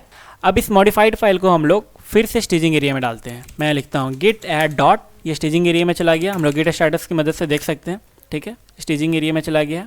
अब चलिए इसे कमिट करते हैं फिर से। मैं लिखता हूँ गिट कमिट -m और मैं यहाँ लिखता हूँ वर्जन 2, ठीक है। अब ये फिर से मेरा वर्किंग डायरेक्टरी क्लीन हो गया। मैं दिखाता हूँ गिट स्टेटस, सब कुछ क्लीन है। अब मैं फाइल 1 को ओपन करता हूँ, इसके अंदर भी कुछ मॉडिफिकेशन कर लेता हूँ। I am writing this for version 3, ठीक है। मैं इसे सेव करता हूँ, इसे क्लोज करता हूँ और अपने टर्मिनल पे आ करके मैं चेक करता हूँ गिट स्टेटस। अभी क्या बता रहा है, मेरा फाइल 1 मॉडिफाइड है, ओके, ठीक है। फाइल 1 मॉडिफाइड है। मैं चाहता हूँ मेरा जो मॉडिफाइड हो गया ये फाइल, इसे मैं क्लीन कर दूं, यानी कि वर्किंग डायरेक्टरी में अपना क्लीन कर लूं, जो भी चेंजेस थे मैं उसे वापस से हटा दूं। उसके लिए हम लोग यूज़ करते हैं git restore कमांड का। ठीक है, देखिए यहाँ लिखा हुआ है git restore और यहाँ पे हमारा फाइल नेम होगा। ये कमांड हम लोग क्यों यूज़ करते हैं? To discard the changes in the working directory. जो मैंने चेंजेस ऐड किया था, यहाँ पे मैंने क्या चेंजेस ऐड किया, I am writing this for version 3, ये चेंजेस मैंने ऐड किया। मैं चाहता हूँ ये चेंजेस जो भी मैंने ऐड किया उसे मैं क्लीन कर दूँ, ऑटोमेटिक वो हट जाए, जो भी चेंजेस मैंने किया था मेरा वर्किंग डायरेक्टरी क्लीन हो जाए। उसके लिए हम लोग क्या करेंगे, गिट रीस्टोर कमांड यूज़ करेंगे। मैं यहाँ लिखता हूँ गिट रीस्टोर, और सारा का सारा फाइल को अगर आप रीस्टोर करना चाहते हैं तो डॉट कर दें, अगर कोई पार्टिकुलर फाइल को रीस्टोर करना चाहते हैं तो फाइल का नाम भी लिख सकते हैं। ठीक है, मैं अभी फाइल 1 लिखूंगा तो भी यही रिस्टोर होगा, डॉट भी लिख दूंगा तो भी यही रिस्टोर होगा। क्यों? क्योंकि एक ही फाइल के अंदर अभी चेंजेस हुए हैं। ठीक है, अभी फाइल 1 मैं लिखता हूँ, file1.txt। जैसे ये इंटर हिट करूँगा और इसे मैं ओपन करके दिखाता हूँ, वो जो मैंने यहाँ पे लिखा था I am writing this for version 3, वो यहाँ से हट चुका है। गिट रीस्टोर का यूज़ हम लोग करते हैं जो भी चेंजेस हमने वर्किंग डायरेक्टरी के अंदर किया है उसे डिस्कार्ड करने के लिए, उसे अंडू करने के लिए। ठीक है, गिट रीस्टोर आपको समझ में आ गया। फिर से मैं फाइल 1 के अंदर कुछ चेंजेस करता हूँ। ठीक है, दिस इज़ वर्जन 3, मैं यहाँ सेव कर रहा हूँ, क्लोज कर रहा हूँ। अभी हम लोग फिर से स्टेटस चेक करेंगे, गेट स्टेटस। हम लोग -s का भी यूज़ कर सकते हैं शॉर्ट में देखने के लिए।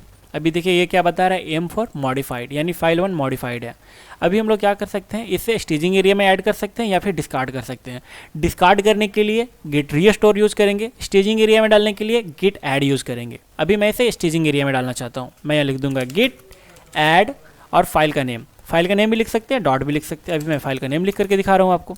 ठीक है, डॉट मतलब ऑल फाइल। ठीक है, कोई पार्टिकुलर फाइल को करना है तो फाइल का नाम लिख देंगे। मल्टीपल फाइल को ऐड करना है स्टेजिंग एरिया में तो फाइल 1 के बाद स्पेस दे करके फाइल 2, फाइल 3 ऐसे करके लिख सकते हैं हम लोग।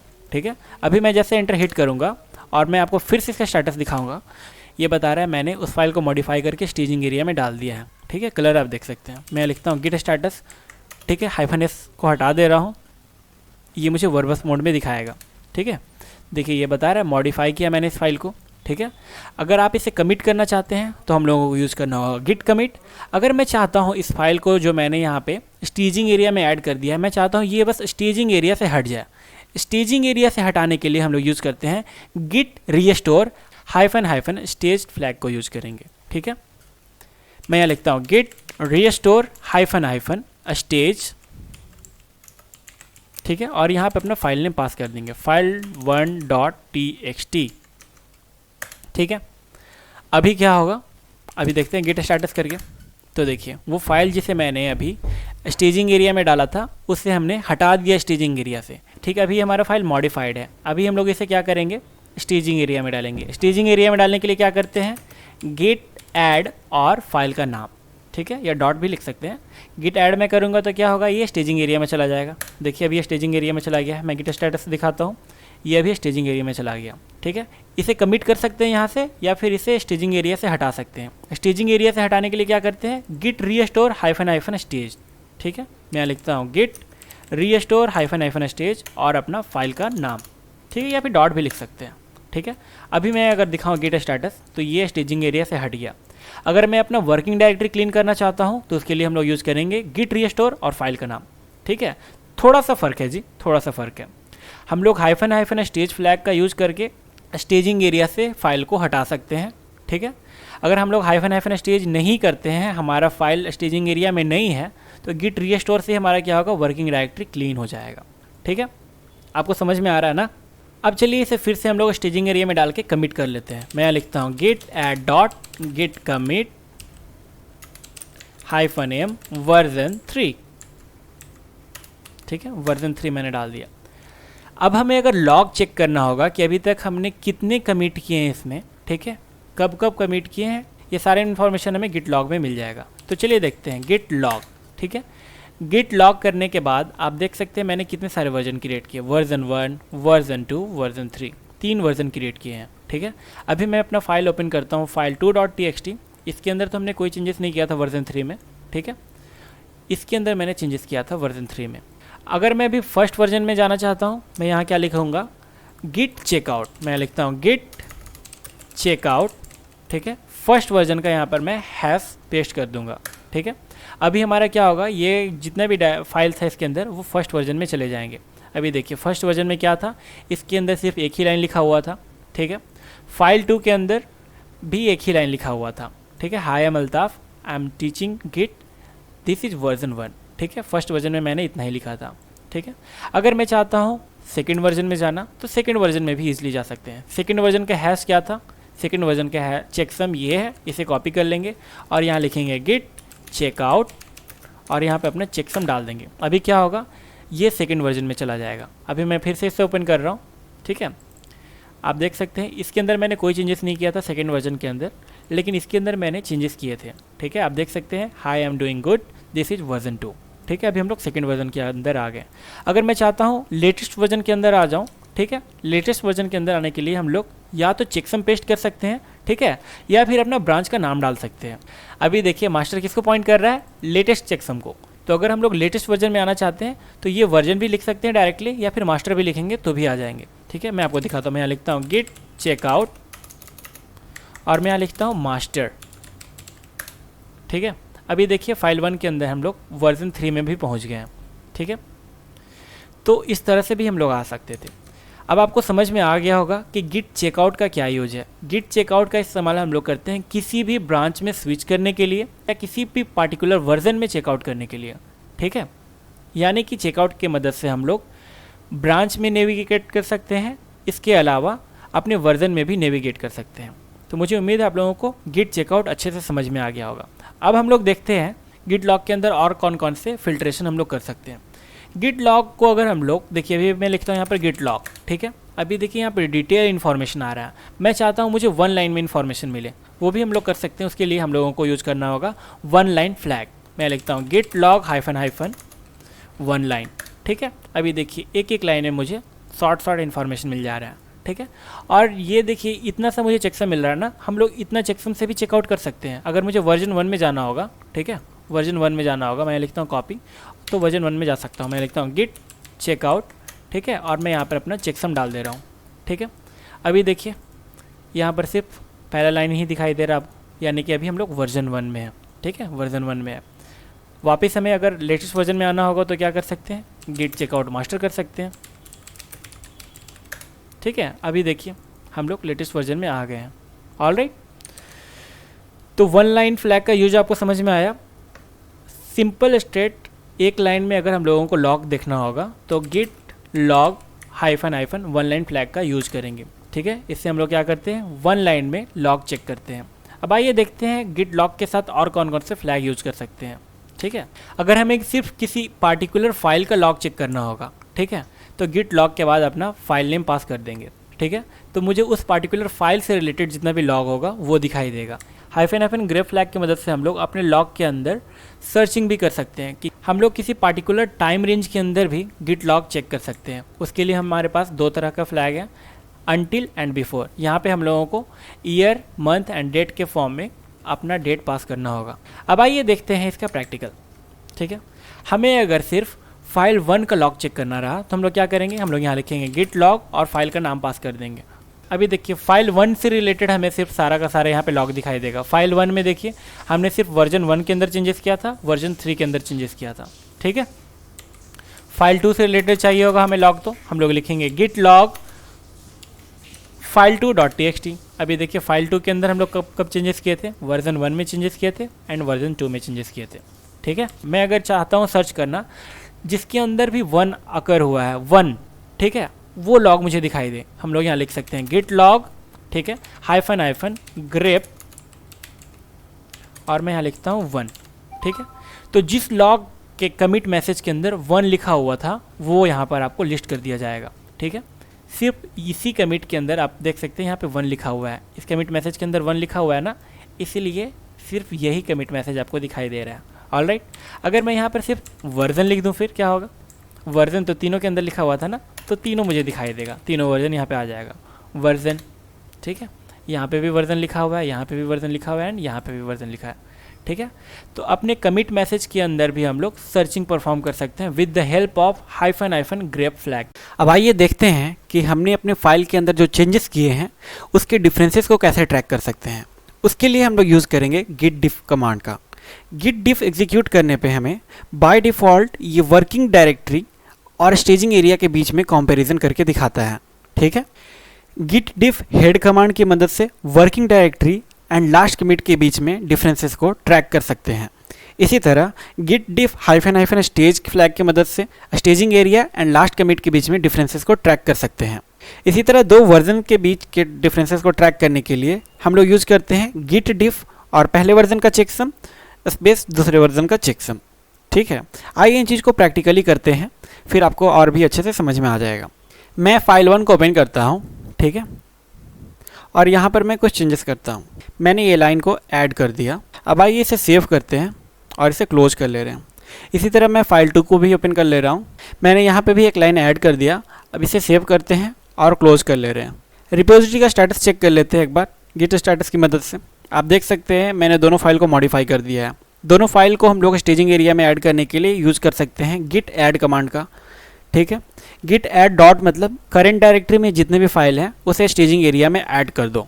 ठीक है, मैं एंटर हिट करता हूँ, ये दोनों फाइल स्टेजिंग एरिया में चला गया। फिर से स्टेटस चेक कर ले रहे हैं, ये दोनों फाइल स्टेजिंग एरिया में चला गया। फिर से कुछ मॉडिफिकेशन करते हैं। ठीक है, मैं इसे सेव कर ले रहा हूँ। मैं फाइल 2 को भी ओपन करता हूँ। इसके अंदर मैं इस लाइन को रिमूव कर दे रहा हूँ। ठीक है, और इसे सेव कर ले रहा हूँ। ठीक है, और इसे क्लोज करता हूँ। अब आइए गिट स्टेटस की मदद से फिर से देखते हैं रिपोजिटरी का स्टेटस। अभी देखिए दो फाइल मेरे स्टेजिंग एरिया में थे। ठीक है, मैंने उन्हीं फाइल को फिर से मॉडिफाई कर दिया। अब स्टेजिंग एरिया में जो फाइल है और वर्किंग डायरेक्टरी में जो फाइल है उन दोनों के बीच में कंपैरिजन करने के लिए यूज़ करेंगे गिट डिफ कमांड का। मैं यहाँ लिखता हूँ गिट डिफ, दोनों फाइल का कंपैरिजन ये कर देगा स्टेजिंग एरिया और वर्किंग डायरेक्टरी के बीच में।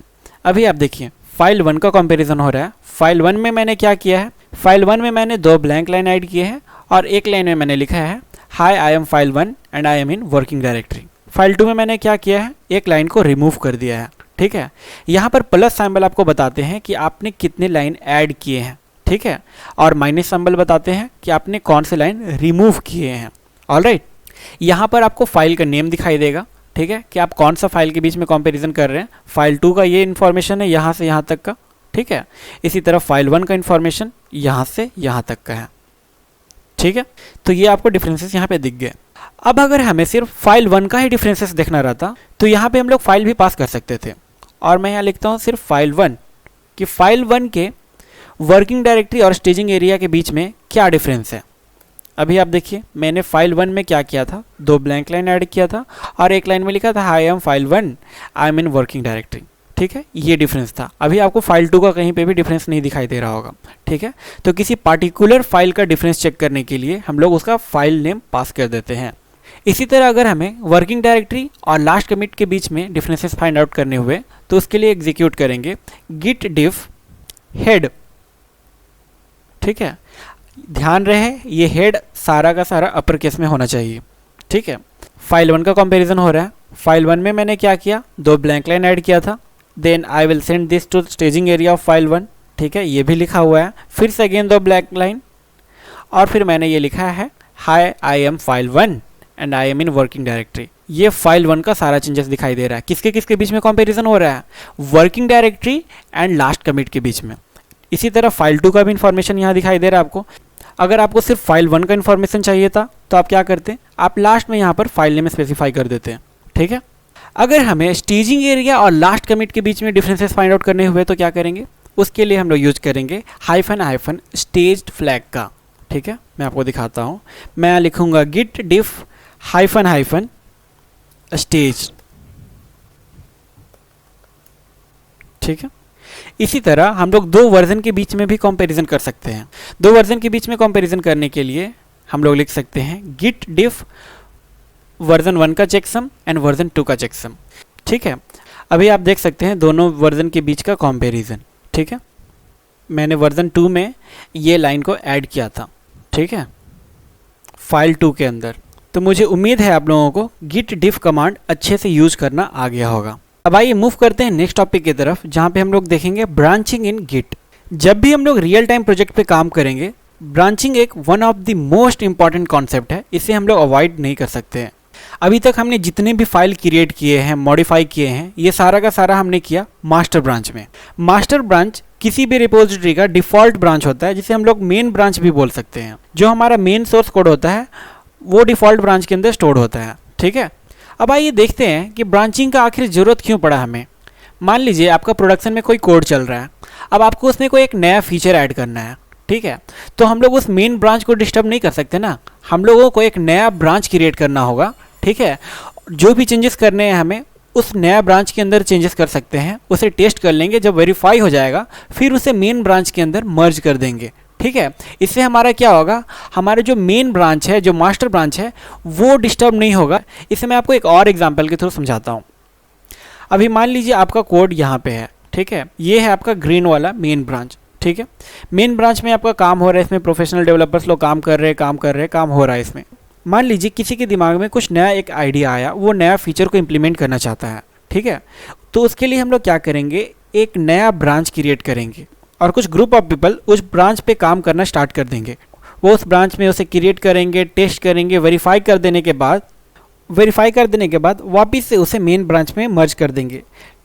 तो देखिए इससे क्या होगा, हमारा जो मेन ब्रांच है, ठीक है, ये अफेक्ट नहीं होगा। ठीक है, मेन ब्रांच ये अफेक्ट नहीं होगा। इसके अलावा हम लोगों को एक्स्ट्रा बेनिफिट क्या मिला, यहाँ पे हमने क्या क्या पैरेलल डेवलपमेंट किया। कुछ लोग मास्टर ब्रांच पे काम कर रहे थे, कुछ लोग ये एक्सपेरिमेंटल ब्रांच पे काम कर रहे थे, इसमें कुछ नया फीचर ऐड करने की कोशिश कर रहे थे। वो फीचर जब टेस्ट कर लिए वे सारे लोग, फिर हमने जब वेरीफाई कर लिया कि हाँ ये फीचर बढ़िया से काम कर रहा है, फिर उसे मेन ब्रांच के अंदर मर्ज कर दिए।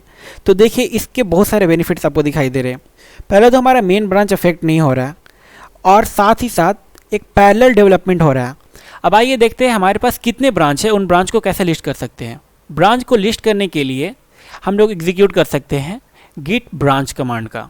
ठीक है, ये हमें सारा का सारा ब्रांच को लिस्ट आउट कर देगा। ठीक है, इसी तरह ब्रांच को क्रिएट करने के लिए हम लोग यूज़ कर सकते हैं git branch और यहाँ पे ब्रांच नेम पास कर देंगे तो एक नया ब्रांच क्रिएट हो जाएगा। ठीक है, ब्रांच को डिलीट करने के लिए हम लोग यूज़ कर सकते हैं git branch -d और यहाँ पे अपना ब्रांच नेम पास कर सकते हैं। अगर हमने उस ब्रांच को ऑलरेडी मर्ज नहीं कर रखा है तो -d से हमारा ब्रांच डिलीट नहीं होगा, लेकिन उसे फोर्सफुली डिलीट करने के लिए हम लोग D एज अ फ्लैग पास कर सकते हैं। अभी अगर हमें सारे ब्रांच को लिस्ट आउट करना होगा, उसके लिए हम लोग एग्जीक्यूट करेंगे git branch। ठीक है, अभी हमारे पास सिर्फ एक ही ब्रांच है, वो है मास्टर ब्रांच, जो कि हमारा डिफ़ॉल्ट ब्रांच होता है गिट में। ठीक है, ब्रांच क्रिएट करने के लिए टाइप करेंगे git branch और यहाँ पे ब्रांच नेम स्पेसिफाई कर देंगे। अभी हम लोग फिर से ब्रांच का लिस्ट चेक करते हैं, उसके लिए एग्जीक्यूट करेंगे git branch। अभी देखिए हमारे पास 2 ब्रांच अवेलेबल हो गए। मुझे एक और ब्रांच क्रिएट करना रहा, फिर से हम लोग लिख सकते हैं git branch, एक नया नाम पास कर देते हैं। मैं यहाँ लिखता हूँ branch 2। ठीक है, एक और ब्रांच क्रिएट हो जाएगा। फिर से लिस्ट करते हैं इसे, अभी देखिए हमारे पास 3 ब्रांच हो गए हैं। ठीक है, तो इस तरह करके हम लोग ब्रांच क्रिएट कर सकते हैं। अगर हमें ब्रांच को डिलीट करना हुआ तो हम लोग लिखेंगे git branch -d और यहाँ पे पास कर देंगे branch 2। मैंने ब्रांच की स्पेलिंग गलत लिख दिया, मैं इसे फिर से लिखता हूँ। अभी हमारा ब्रांच 2 डिलीट हो जाएगा। ठीक है, अभी चेक करते हैं हमारे पास कौन कौन से ब्रांच बचे हैं। मैं लिखता हूँ git branch। ठीक है, हमारे पास 2 ब्रांच ही बचे हैं, git branch -d new branch. अभी देखिए न्यू ब्रांच भी डिलीट हो गया। अब चेक कर लेते हैं कौन कौन से ब्रांच मेरे पास बचे हैं। मैं लिखता हूँ git branch, हमारे पास सिर्फ एक ही ब्रांच बचा, मास्टर। एक ब्रांच से दूसरे ब्रांच में नेविगेट करने के लिए हम लोग यूज़ कर सकते हैं चेकआउट कमांड का। मैं फिर से एक ब्रांच बनाता हूँ, मैं लिखता हूँ git branch न्यू ब्रांच। ठीक है, अभी देखिए हमारे पास एक नया ब्रांच आ गया है। ठीक है, अब मैं अगर इस ब्रांच में स्विच करना चाहता हूँ, ठीक है, मैं इस ब्रांच में काम करना चाहता हूँ, तो इस ब्रांच में मैं कैसे स्विच करूँगा। अभी देखिए हम लोग कौन से ब्रांच में है, मास्टर। ये हमें कैसे पता चल रहा है, ये स्टार सिंबल की वजह से, इस स्ट्रिक सिंबल की वजह से हमें पता चल रहा है कि अभी हम लोग कौन से ब्रांच में हैं। ठीक है, मैं चाहता हूँ न्यू ब्रांच में कुछ काम करना। ठीक है, तो उसके लिए हम लोग यूज़ कर सकते हैं git checkout कमांड का। मैंने आप लोगों को बताया था git checkout की मदद से हम लोग वर्जन के बीच में भी नेविगेट कर सकते हैं और ब्रांच के बीच में भी नेविगेट कर सकते हैं। तो देखिए हमें अगर न्यू ब्रांच के अंदर नेविगेट करना है तो हम लोग करेंगे git checkout न्यू ब्रांच। ठीक है, अभी देखिए ये बता रहा है न्यू ब्रांच के अंदर हमने नेविगेट कर लिया है। चलिए देखते हैं git branch करके। अभी आप देखिए न्यू ब्रांच के अंदर ये एस्ट्रिक सिंबल आ गया है। ठीक है, अभी हम लोग कौन से ब्रांच में हैं, न्यू ब्रांच में है। फिर से अगर हमें मास्टर में जाना होगा तो क्या करेंगे, हम लोग लिखेंगे git checkout मास्टर। ठीक है, अभी देखिए हम लोग फिर से मास्टर के अंदर आ गए हैं। All right, Git checkout -b branch name करने से एक नया ब्रांच क्रिएट भी हो जाता है और उसके अंदर हम लोग नेविगेट भी कर लेते हैं। ठीक है, इसके लिए हमारे पास एक और भी कमांड है, गिट स्विच -c, और ब्रांच नेम पास करने से भी हम लोग सेम चीज़ को अचीव कर सकते हैं। आइए देखते हैं। अभी हमारे पास कितने ब्रांच हैं? 2 ही ब्रांच है, मास्टर एंड न्यू ब्रांच। मैं एक और ब्रांच क्रिएट करना चाहता हूं और उसके अंदर स्विच भी कर लेना चाहता हूं। ठीक है, इसके लिए हम लोग यूज करेंगे गिट चेकआउट -b ब्रांच 3। मैं यहाँ लिख देता हूँ। ठीक है, अभी देखिए ब्रांच 3 क्रिएट भी हो गया है और उसके अंदर हम लोग स्विच भी हो गए हैं। अभी मैं आपको दिखाता हूँ गिट ब्रांच करके। ठीक है, तो देखिए ब्रांच 3 क्रिएट भी हो गया है और उसके अंदर हम लोग स्विच भी कर लिए हैं। ठीक है, इसी तरह हम लोग गिट स्विच कमांड का भी इस्तेमाल कर सकते हैं। मैं यहाँ लिखता हूँ Git switch -c for create, एक नया ब्रांच क्रिएट भी करना चाहते हैं और उसके अंदर स्विच भी करना चाहते हैं। मैं यहाँ लिखता हूँ ब्रांच 4। ठीक है, तो देखिए एक नया ब्रांच क्रिएट भी हो गया ब्रांच 4 और उसमें हम लोग स्विच भी कर लिए हैं। ठीक है, मैं भी आपको दिखाता हूँ गिट ब्रांच कमांड से। तो देखिए हमारे पास अभी 4 ब्रांच बन गए हैं और ब्रांच 4 के अंदर हम लोग नेविगेट भी कर लिए हैं। फिर से अगर हमें मास्टर में आना होगा तो हम लोग यूज कर सकते हैं गिट चेकआउट मास्टर। ठीक है, अभी हम लोग मास्टर में आ गए। आपको यहाँ पर एक बात का ख्याल रखना है कि ब्रांच 1 और ब्रांच 2 एक दूसरे से बिल्कुल आइसोलेटेड है। ठीक है, हम अगर ब्रांच 1 के अंदर कोई चेंजेस कर रहे हैं तो वो ब्रांच 2 के अंदर नहीं दिखाई देगा। अभी मैं आपको दिखाता हूँ। मैं लिखता हूँ गिट चेकआउट। ठीक है, मैं जाता हूँ ब्रांच 3 के अंदर। ठीक है, मैं लिखता हूँ गिट चेकआउट ब्रांच 3। अभी ब्रांच 3 के अंदर मैं फाइल 1 को पूरा रिमूव कर दे रहा हूँ यहाँ से। ठीक है, और इसे सेव कर ले रहा हूँ। ठीक है, और फाइल 2 को मैं डिलीट कर ले रहा हूँ। ठीक है, मैं इसे डिलीट कर दे रहा हूँ। अभी मेरा फाइल 2 डिलीट हो गया। अभी इसे हम लोग कमिट कर ले रहे हैं। ठीक है, मैं लिखता हूँ गिट कमिट -am। मैंने आप लोगों को बताया था कि अगर हम लोग एक ही बार में ऐड और कमिट दोनों करना चाहते हैं तो A for add and M for message. ठीक है, ऐड करते हैं और मैसेज डाल देते हैं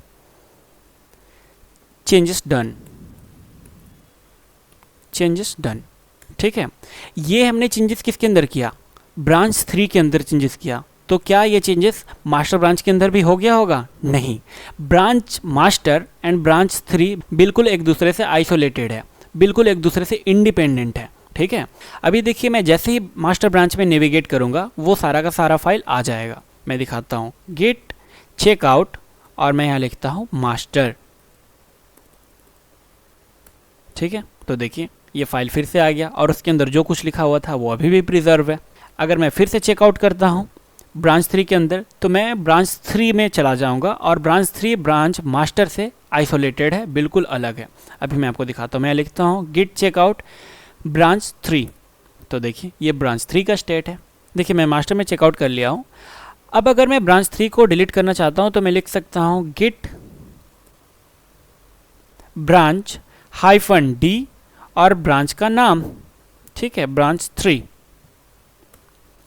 अभी देखिए ब्रांच 3 मेरा डिलीट नहीं हुआ है। क्यों नहीं ब्रांच 3 डिलीट हुआ? क्योंकि मैंने ब्रांच 3 को मास्टर में मर्ज नहीं किया अभी तक। ये मर्ज क्या होता है और कैसे होता है मैं आप लोगों को थोड़ी देर में बताऊंगा। तो अनमर्ज ब्रांच को भी हम लोग डिलीट कर सकते हैं फोर्सफुली। उसके लिए हम लोगों को यूज़ करना होगा कैपिटल D फ्लैग का। ठीक है, तो देखिए ये मैंने कैपिटल D अगर यहाँ पे पास कर दिया तो ये ब्रांच डिलीट हो जाएगा फोर्सफुली।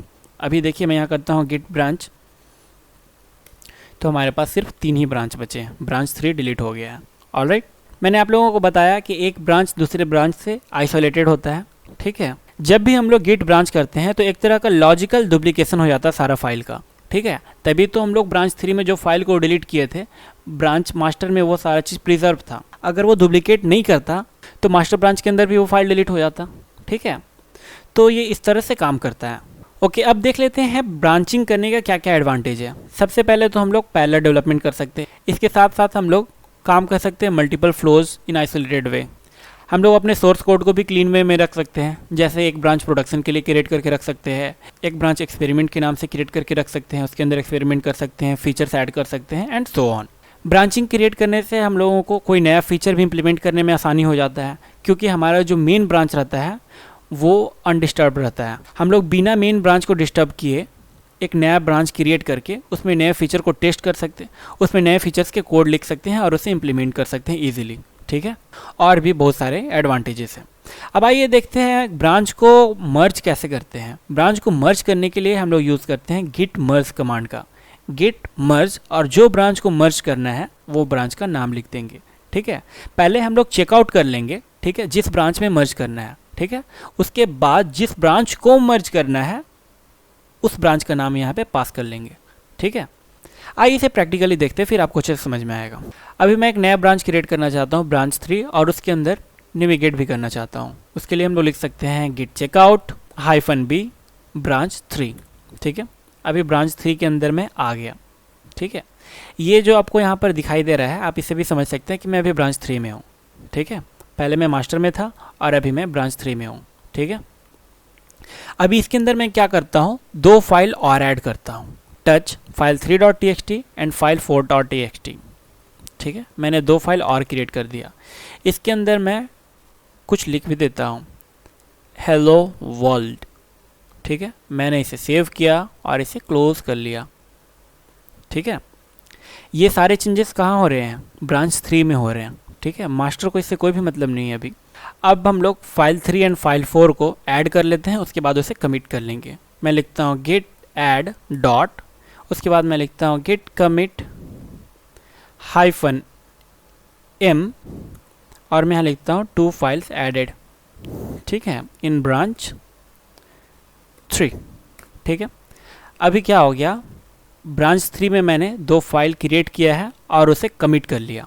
ठीक है, अभी मैं नेविगेट करता हूँ मास्टर के अंदर, मैं लिखता हूँ गिट चेकआउट। ठीक है, अभी मैं मास्टर के अंदर स्विच कर लिया, तो आप देख सकते हैं वो 2 फाइल यहाँ पे नहीं है। वो 2 फाइल्स कहाँ पे थे, वो 2 फाइल्स ब्रांच 3 में थे। तो मैं ब्रांच 3 को चाहता हूँ कि मास्टर के अंदर मर्ज कर लूँ। ठीक है, तो मर्ज करने के लिए हम लोग यूज़ करते हैं गिट मर्ज कमांड का। ठीक है, गिट मर्ज, और मैं कौन से ब्रांच को मर्ज करना चाहता हूँ, ब्रांच 3 को। मैं लिखता हूँ ब्रांच 3। अभी क्या होगा, ब्रांच 3 में जो भी कमिट मैंने किया था वो मास्टर में आकर के मर्ज हो जाएगा। ठीक है, ऑल राइट, अभी आप देख सकते हैं अभी मैं मास्टर ब्रांच में हूँ और इसके अंदर 2 फाइल्स और भी ऐड हो चुके हैं। ठीक है, और इसके अंदर वो टेक्स्ट जो था वो भी प्रिजर्व है। ठीक है, आप लॉग भी चेक कर सकते हैं, मैं दिखाता हूँ Git log 2 file added in branch 3। Branch 3 में वो ऐड था और वो मैंने ब्रांच 3 से उठा करके मर्ज कर लिया मास्टर में।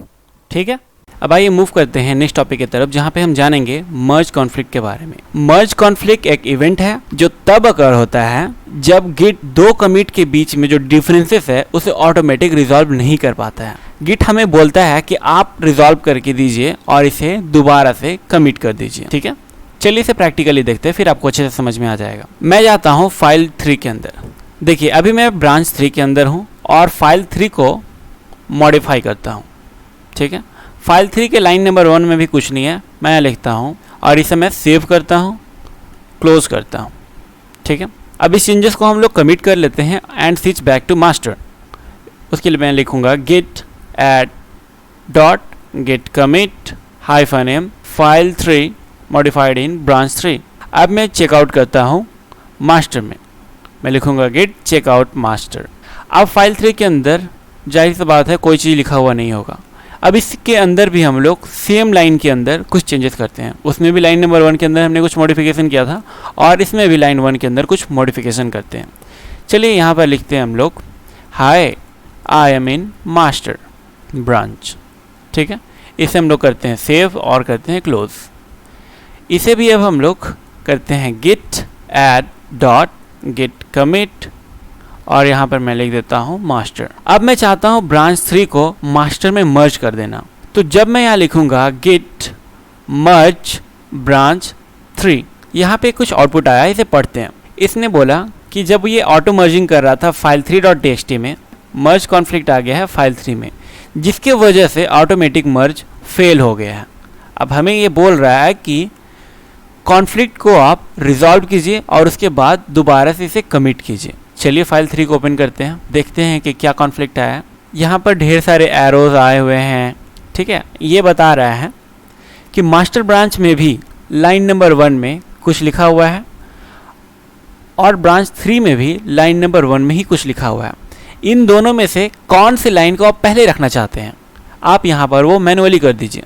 तो चलिए मैं चाहता हूँ कि मास्टर ब्रांच के अंदर जो लिखा हुआ है उसे पहले लाइन में रखूँ और जो ब्रांच 3 के अंदर लिखा हुआ है उसे नेक्स्ट लाइन में। ठीक है, तो मैं इसके अलावा जितने भी यहाँ पर कुछ होंगे लिखे हुए सबको मैं रिमूव कर दूँगा। ठीक है, इसे मैं करूँगा सेव और इसे करता हूँ क्लोज। अब यहाँ पर जा कर के मैं इसे कमिट कर देता हूँ। अभी मैं स्टेटस देखता हूँ, गिट स्टेटस। इसने बोला मैंने फाइल 3 को मॉडिफाई किया है। ठीक है, मैं इसको करता हूँ गिट ऐड डॉट, फिर से स्टेटस चेक करते हैं। अभी देखिए फाइल 3 मॉडिफाई हुआ है मेरा। अभी से हम लोग करते हैं कमिट। मैं लिखता हूँ गिट कमिट -m मर्ज रिजॉल्व। अभी मैं यहाँ लिखता हूँ गिट लॉग। अभी आप अगर लॉग देखें तो यहाँ पे सब कुछ क्लियर है। फाइल 3 को मैंने मॉडिफाई किया था ब्रांच 3 के अंदर, उसके बाद मैंने फाइल 3 को मॉडिफाई किया ब्रांच मास्टर के अंदर, और फिर मैंने मर्ज रिजॉल्व किया, दोनों को मर्ज करके यहाँ पे एक और कमिट यहाँ पे मैंने किया है और उसका नाम दे दिया मर्ज रिजॉल्व। एक बार मैं फिर से बता दूँ कि मर्ज कॉन्फ्लिक्ट एक इवेंट है। ये तब अकर होता है जब गिट दो कमिट के बीच में डिफरेंसेस को ऑटोमेटिक रिजॉल्व नहीं कर पाता है। ठीक है, और ये ज़्यादातर उस केस में होते हैं जब दो कमिट्स में सेम लाइन के अंदर मॉडिफिकेशन किए गए हों। ठीक है, तो गिट कंफ्यूज हो जाता है कि कौन से लाइन को पहले रखना है और कौन से लाइन को बाद में रखना है। ठीक है, और जिसकी वजह से ये कॉन्फ्लिक्ट आ जाता है और हम लोगों को मैनुअली बताना पड़ता है गिट को कि कौन से लाइन को फर्स्ट में रखना है और कौन से लाइन को नेक्स्ट लाइन में रखना है। ठीक है, मुझे उम्मीद है आप लोगों को मर्ज कॉन्फ्लिक्ट अच्छे से समझ में आ गया होगा। अब हम लोग मूव कर सकते हैं नेक्स्ट टॉपिक की तरफ, जहाँ पे हम लोग देखेंगे रीबेस के बारे में। गिट रीबेस हिस्ट्री को एकदम लीनियर रखता है।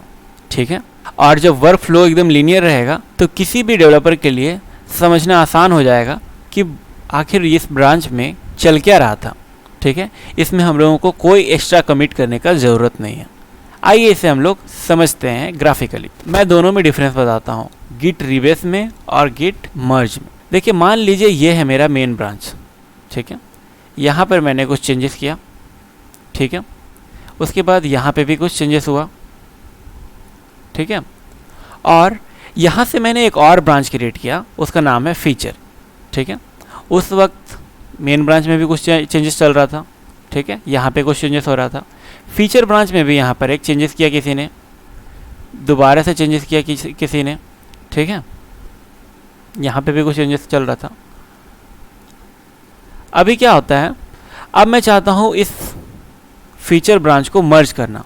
तो जब मैं मर्ज करूँगा मर्ज कमांड के साथ, तो ये क्या होगा, पूरा का पूरा उठ करके यहाँ पे आ जाएगा।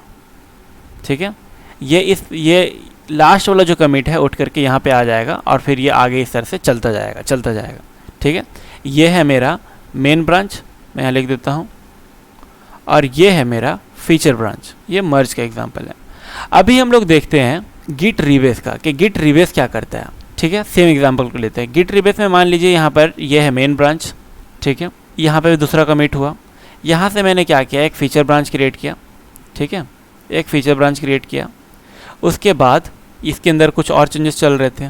ठीक है, यहाँ पे भी कुछ चेंजेस चल रहा था। अभी जब मैं मर्ज करूँगा तो ये क्या होगा, ये पूरा जितना भी मैंने कमिट किया है ये पूरा का पूरा उठ करके यहाँ पे आएगा और आपको कुछ इस तरह से दिखाई देगा, 1 और 2।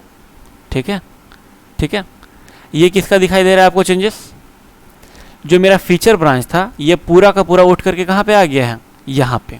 ठीक है, यहाँ पे आपको 2 कमिट इसका वाला दिखाई देगा, इसका वाला फीचर ब्रांच का। ठीक है, तो ये फ़र्क है। और जब इस तरह से हो जाएगा तो किसी भी डेवलपर के लिए ये समझना आसान हो जाएगा कि ये चेंजेस कब हुए थे। ठीक है, ये चेंजेस कब हुए थे, ऐसे करके किसी भी डेवलपर के लिए ये समझना आसान हो जाएगा, क्योंकि हमारा जो वर्क फ्लो है वो एकदम लीनियर हो जाएगा। इस केस में क्या होता था, गिट मर्ज में क्या होता था कि हमारा जो ये वाला चेंजेस था ये वाला यहाँ पर आपको दिखाई देगा और यहाँ पर एक और कमिट करना पड़ता है हम लोगों को।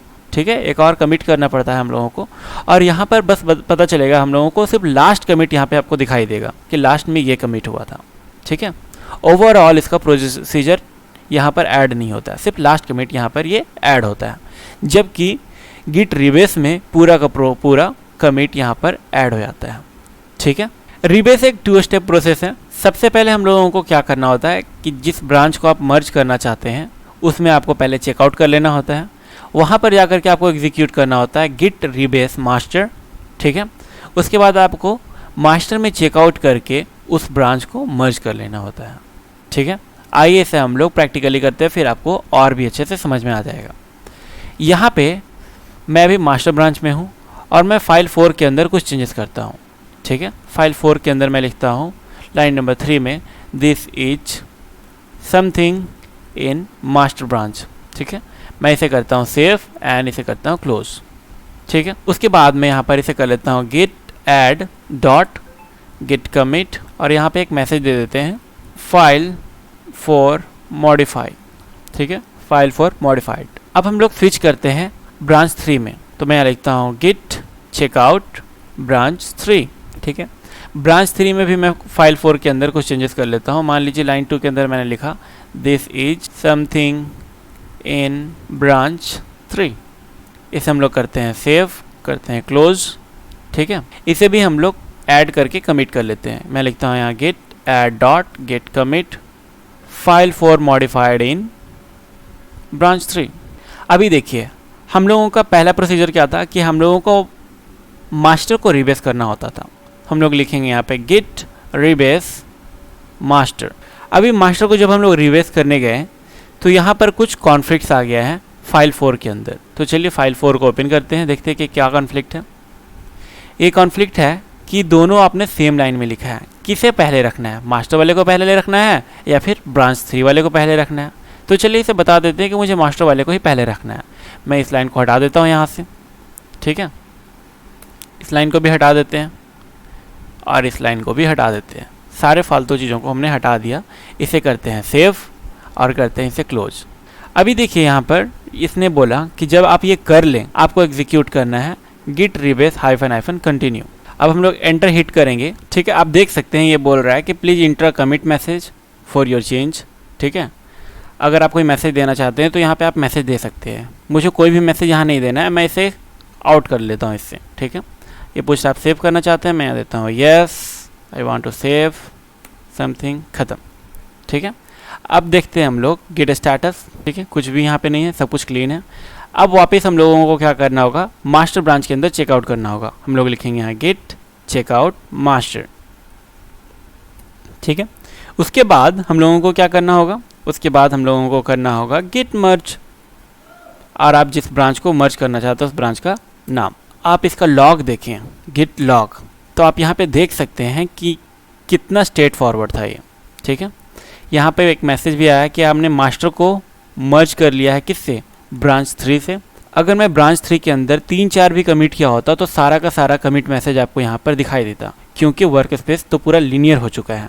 ठीक है, तो ये डिफरेंस है गिट मर्ज और गिट रिबेस के बीच में। ऑल राइट, अब मूव करते हैं नेक्स्ट टॉपिक की तरफ, जहाँ पे हम लोग जानेंगे कि गिट इग्नोर क्या होता है। डॉट गिट इग्नोर एक हिडन फाइल होता है। यहाँ पे हम लोग मेंशन करते हैं कि किस फाइल को या किस फोल्डर को, ठीक है, गिट ट्रैक करना बंद कर दें। फॉर एग्जाम्पल, अगर मुझे सारा का सारा टेक्स्ट फाइल को इग्नोर करना रहा तो हम लोग यहाँ लिख सकते हैं strict.txt।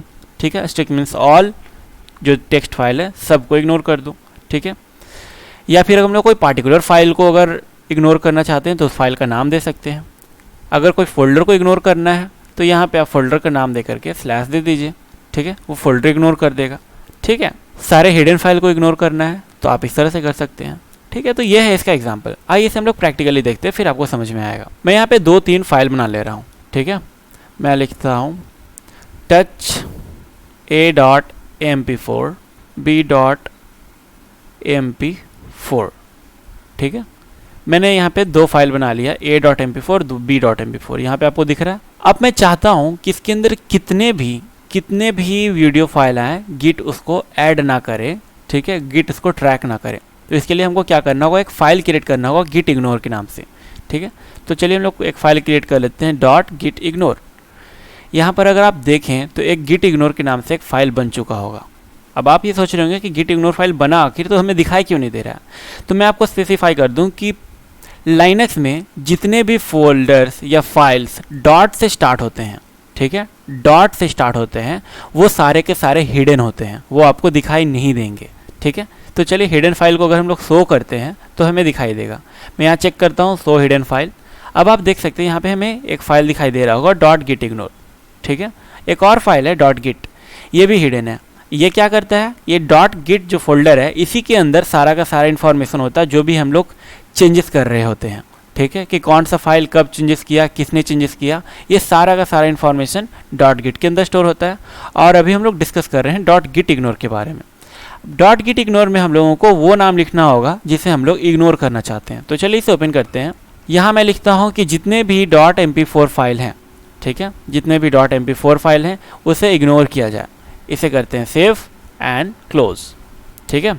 अभी हम लोग यहाँ चेक करते हैं गिट स्टेटस। तो आप देख सकते हैं यहाँ पर सिर्फ एक ही फाइल ये दिखा रहा है जिसको ट्रैक करेगा, डॉट गिट इग्नोर, और दो फाइल जो हमने अभी ऐड किया था a.mp4 b.mp4 वो यहाँ पे नहीं दिखाई दे रहा है, ठीक है। इसे गिट को कोई मतलब ही नहीं है अब a.mp4 और b.mp4 को। क्यों? क्योंकि हमने स्पेसिफाई कर दिया है गिट के लिए कि इस फाइल को अब नहीं देखना है जितने भी .mp4 फाइल्स हैं। अगर मैं यहाँ से उनका रिकॉर्ड हटा दूँ, ठीक है, और अब मैं सेव करता हूँ इस फाइल को, ठीक है, अब दोबारा से चेक करते हैं गिट स्टेटस। तो अभी देखिए उनका भी इन्फॉर्मेशन यहाँ दिखाई दे रहा है a.mp4 b.mp4, ठीक है। अगर हम चाहते हैं कि गिट इसे ट्रैक ना करे तो यहाँ पे हम लोग यहाँ लिख सकते हैं कि जितने भी स्ट्रिक्स मीन्स ऑल, जितने भी MP4 फाइल्स हैं उनको इग्नोर किया जाए, ठीक है। इसी तरह अगर हमें फ़ोल्डर को इग्नोर करना हुआ, मान लीजिए हमें लॉग नाम का फ़ोल्डर को इग्नोर करना है, तो अब ये लॉग नाम के फ़ोल्डर को इग्नोर करेगा। कोई पार्टिकुलर फाइल को इग्नोर करना है जैसे abc.txt, ठीक है, इसे हमको अगर इग्नोर करना है तो हम लोग लिख देंगे abc.txt, ठीक है। हम लोग इसे सेव करते हैं, क्लोज करते हैं। यहाँ पे मैं दो फाइल बना भी देता हूँ। मैं लिखता हूँ टच abc.txt और एक फ़ोल्डर बनाता हूँ मैं। आप इन फाइल्स को बनाना या फिर फोल्डर्स को क्रिएट करना ग्राफिकली भी कर सकते हैं। मुझे कमांड लाइन ज़्यादा पसंद है, इसलिए मैं कमांड लाइन के थ्रू ही करता हूँ, ठीक है। मैं एक फ़ोल्डर यहाँ क्रिएट कर लेता हूँ mkdir logs। क्योंकि ये दो नेम abc.txt एंड लॉग्स ये ऑलरेडी हमने ऐड कर रखा है डॉट गिट इग्नोर के अंदर, तो जब हम लोग इसे गिट स्टेटस में देखेंगे तो ये हमें नहीं बताएगा कि दो फाइल या दो फोल्डर एडेड है, ठीक है। मैं यहाँ लिखता हूँ गिट स्टेटस, तो देखिए सिर्फ गिट इग्नोर बता रहा है। क्यों? क्योंकि हमने गिट इग्नोर के अंदर स्पेसिफाई कर दिया है कि हमें इन तीन चीज़ों को नहीं देखना है, ठीक है। ऐसा करके कोई भी मैसेज दे दिया मैंने। अब हम लोग चेक करते हैं गिट स्टेटस, ठीक है। अभी अगर हम लोग इस a.mp4 के अंदर कुछ भी एडिट कर दें तो इसे कोई मतलब नहीं है। यहाँ पे मैं अगर कुछ लिख देता हूँ और इसे सेव करता हूँ और क्लोज करता हूँ, अगर मैं चेक करूँ इसका स्टेटस, गिट स्टेटस, तो हमें कोई भी चीज़ नहीं दिखाई देगा कि उसके अंदर कुछ मॉडिफिकेशन हुआ है या क्या हुआ है। इसे कोई मतलब ही नहीं है, क्योंकि हमने गिट इग्नोर के अंदर इससे बता दिया है कि .mp4 फाइल को देखना ही नहीं है किसी भी हाल में। तो मुझे उम्मीद है आप लोगों को कि डॉट गिट इग्नोर तो अच्छे से समझ में आ गया होगा। अब आइए मूव करते हैं नेक्स्ट टॉपिक की तरफ, जहाँ पे हम लोग जानेंगे गिट टैग के बारे में। गिट टैग कुछ नहीं है, बस एक लेबल है, या आप बोल सकते हैं मार्क कर रहे हैं किसी पार्टिकुलर कमिट को, ठीक है। जैसे कोई कमिट है, कोई आपने बड़ा माइलस्टोन अचीव कर लिया, ठीक है, तो हम लोग वहाँ पे कोई मार्किंग कर सकते हैं, कुछ उस कमिट का नाम दे सकते हैं गिट टैग की मदद से, ठीक है। गिट टैग इसके अलावा और कुछ भी नहीं है। Sometimes we have to mark significant events or milestone with some label in our repository commits. We can do this labeling by using git tag command. यहाँ पे साफ लिखा हुआ है कि अगर आप कोई माइलस्टोन या आपने कुछ भी अचीव किया है और आप उसे मार्क करना चाहते हैं, ठीक है, कोई पार्टिकुलर कमिट को, तो हम लोग उस केस में यूज कर सकते हैं गिट कमांड का, ठीक है। इसका सिंटेक्स काफ़ी आसान है। आपको यहाँ लिखना होगा गिट टैग और यहाँ पे आपको टैग का नाम। अगर आपके कौन कौन से टैग्स हैं उसे आप देखना चाहते हैं तो आपको लिखना होगा Git tag -l for list, ठीक है। डिलीट करना है तो गिट टैग -d और टैग का नाम, ये उस टैग को डिलीट कर देगा। और जिस तरह से आप यहाँ पे गिट चेकआउट करके अपना कमिट आईडी देते थे, उसी तरह आप यहाँ पे टैग की मदद से भी चेकआउट कर सकते हैं किसी पार्टिकुलर कमिट में, ठीक है। आइए इसे प्रैक्टिकली देखते हैं। मान लीजिए अभी जो मेरा स्टेट है जहाँ पे फाइल 1 के अंदर कुछ ये सब कुछ लिखा हुआ है, ठीक है। ये मान लीजिए मेरे लिए एक बहुत बड़ा माइलस्टोन है। मैं इस कमिट को मार्क करके रखना चाहता हूँ, कुछ नाम दे करके रखना चाहता हूँ। मैं यहाँ लिख दिया गिट टैग माइलस्टोन 1। लिखना तो चाहता था मैं माइलस्टोन, लेकिन आर लिखा गया, चलिए कोई नहीं, माइलस्टोन 1 इस टैग का नाम है। अब चलिए यहाँ पे मैं कुछ चेंजेस कर लेता हूँ, ठीक है। मैं इसके अंदर सारा का सारा हटा देता हूँ, ठीक है। मैं चेंजेस कर लेता हूँ, इसे हटा दिया मैंने, पूरा क्लीन कर दिया, ठीक है। मैं करता हूँ सेव, करता हूँ क्लोज, फाइल 2 और फाइल 3 को डिलीट कर दिया। अब चलिए इसे हम लोग ऐड करके कमिट कर लेते हैं। मैं अगर आपको स्टेटस दिखाऊँ यहाँ पे, तो आप देख सकते हैं यहाँ पे स्टेटस कि मैंने फाइल 1 को मॉडिफाई किया है और फाइल 2 और फाइल 3 को डिलीट कर दिया है। इसे हम लोग करते हैं git add dot git commit -m और एक कमिट मैसेज दे देते हैं आफ्टर डिलीशन। ठीक है, ऐसे करके हमने कोई मैसेज दे दिया। अब ये कमिट हो चुका है। ठीक है, अब मैं अगर चाहता हूँ कि पुराने वाले स्टेट में जाऊँ, तो हमारे पास दो ऑप्शन है, git checkout और उसके बाद यहाँ पे हम लोग कमिट आईडी दे सकते हैं। चूँकि हमने उस कमिट आईडी को एक टैग के थ्रू, एक लेबल के थ्रू मार्क करके रखा है, ठीक है, टैग करके रखा है, तो हम लोग यहाँ पर वो टैग नेम भी लिख सकते हैं। मैं लिखता हूँ माइलस्टोन 1। ठीक है, अब मैं चेकआउट करता हूँ तो उस स्टेट में वापस चला आऊँगा। आपको दिख रहा है यहाँ पे मेरा फाइल 2 एंड फाइल 3 दोबारा से आ गया है और फाइल 1 के अंदर जो कुछ भी लिखा हुआ था वो यहाँ पे लिखा हुआ प्रिजर्व है। अगर मैं चाहता हूँ दोबारा से वापस अपने लास्ट पोजीशन पे जाना, तो मैं लिखूँगा गिट चेकआउट मास्टर में कर लेता हूँ। ठीक है, मैं लेटेस्ट कमिट पे आ गया हूँ। ठीक है, अभी देखिए मैं इसे भी अगर कोई टैग देना चाहता हूँ तो मैं लिखता हूँ गिट टैग, यहाँ लिखते हैं हम लोग माइलस्टोन 2। ठीक है, इसका भी एक नाम हो गया। अब चाहते हैं कि कौन कौन से टैग दे दिए हैं मैंने, सबको लिस्ट आउट करना चाहता हूँ मैं, तो मैं लिखूँगा गिट टैग -l। तो देखिए हमने अभी तक दो टैग क्रिएट किए हैं, माइलस्टोन 1 एंड माइलस्टोन 2। ठीक है, तो आप गिट टैग -l कमांड की मदद से जितने भी टैग्स हैं आपके, वो सारे के सारे आप यहाँ पर देख सकते हैं। ठीक है, इसी तरह अगर आप चाहते हैं किसी से टैग को डिलीट करना, ठीक है, तो उसके लिए हम लोग यूज़ करेंगे गिट टैग -d और टैग का नाम। मैं चाहता हूँ माइलस्टोन 2 को डिलीट करना, तो यहाँ लिख देंगे हम लोग माइलस्टोन 2। ठीक है, एंटर हिट करेंगे तो माइलस्टोन 2 नाम से जो टैग था वो डिलीट हो गया। इसे हम दोबारा चेक करते हैं गिट टैग -l से, तो आप देख सकते हैं हमारे पास सिर्फ एक ही टैग नेम बचा हुआ है। ठीक है, तो मुझे उम्मीद है आप लोगों को गिट टैग कमांड अच्छे से समझ में आ गया होगा। ठीक है, मूव करते हैं नेक्स्ट कमांड की तरफ, गिट अलायसेस। अलायस मतलब होता है निक नेम देना, कोई एक और नाम क्रिएट कर लेना। ठीक है, यहाँ पे आपको एक सजेशन दिया हुआ है कि अगर आपका कोई भी गिट का कमांड काफ़ी लेंदी है या आपको बार बार लिखने की ज़रूरत पड़ रहा है उतने लंबे कमांड को, तो आप क्या कर सकते हैं, उसके जगह पे एक अलायस क्रिएट कर सकते हैं अपने कन्वीनियंट के लिए। ठीक है, इससे आपको क्या होगा कि हर बार आपको उतना बड़ा कमांड लिखने की ज़रूरत नहीं है, आप अपने दिए गए निक नेम से, ठीक है, उस कमांड को एग्जीक्यूट कर सकते हैं। तो अलायस क्रिएट करने के लिए हम लोगों को यहाँ लिखना होगा गिट कॉन्फिग। यहाँ पे आप ग्लोबल या फिर लोकल का भी इस्तेमाल कर सकते हैं। ठीक है, अलायस डॉट, यहाँ पे आपको अलायस का नाम देना होगा और यहाँ पर जो भी आपका कमांड है वो लिखना होगा।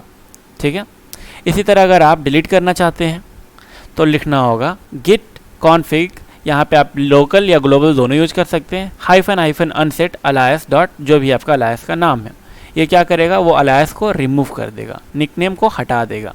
ठीक है, इसी तरह अगर आप चाहते हैं कि आपके पास कौन कौन से अलायस है सबको लिस्ट आउट करना, तो यूज कर सकते हैं Git config --- Git regex p alias. आइए इसे हम लोग प्रैक्टिकली करते हैं, फिर समझ में आएगा। हम लोग इस कमांड के लिए एक अलायस क्रिएट करते हैं। ठीक है, कि अगर हमें कोई भी लॉग देखना होगा तो हम लोगों को इतना लंबा कमांड ना लिखना पड़े, कोई शॉर्टकट होना चाहिए। ठीक है, तो चलिए इसके लिए हम लोग देखते हैं। हम लोगों को लिखना होता है गिट कॉन्फिग --- लोकल या ग्लोबल।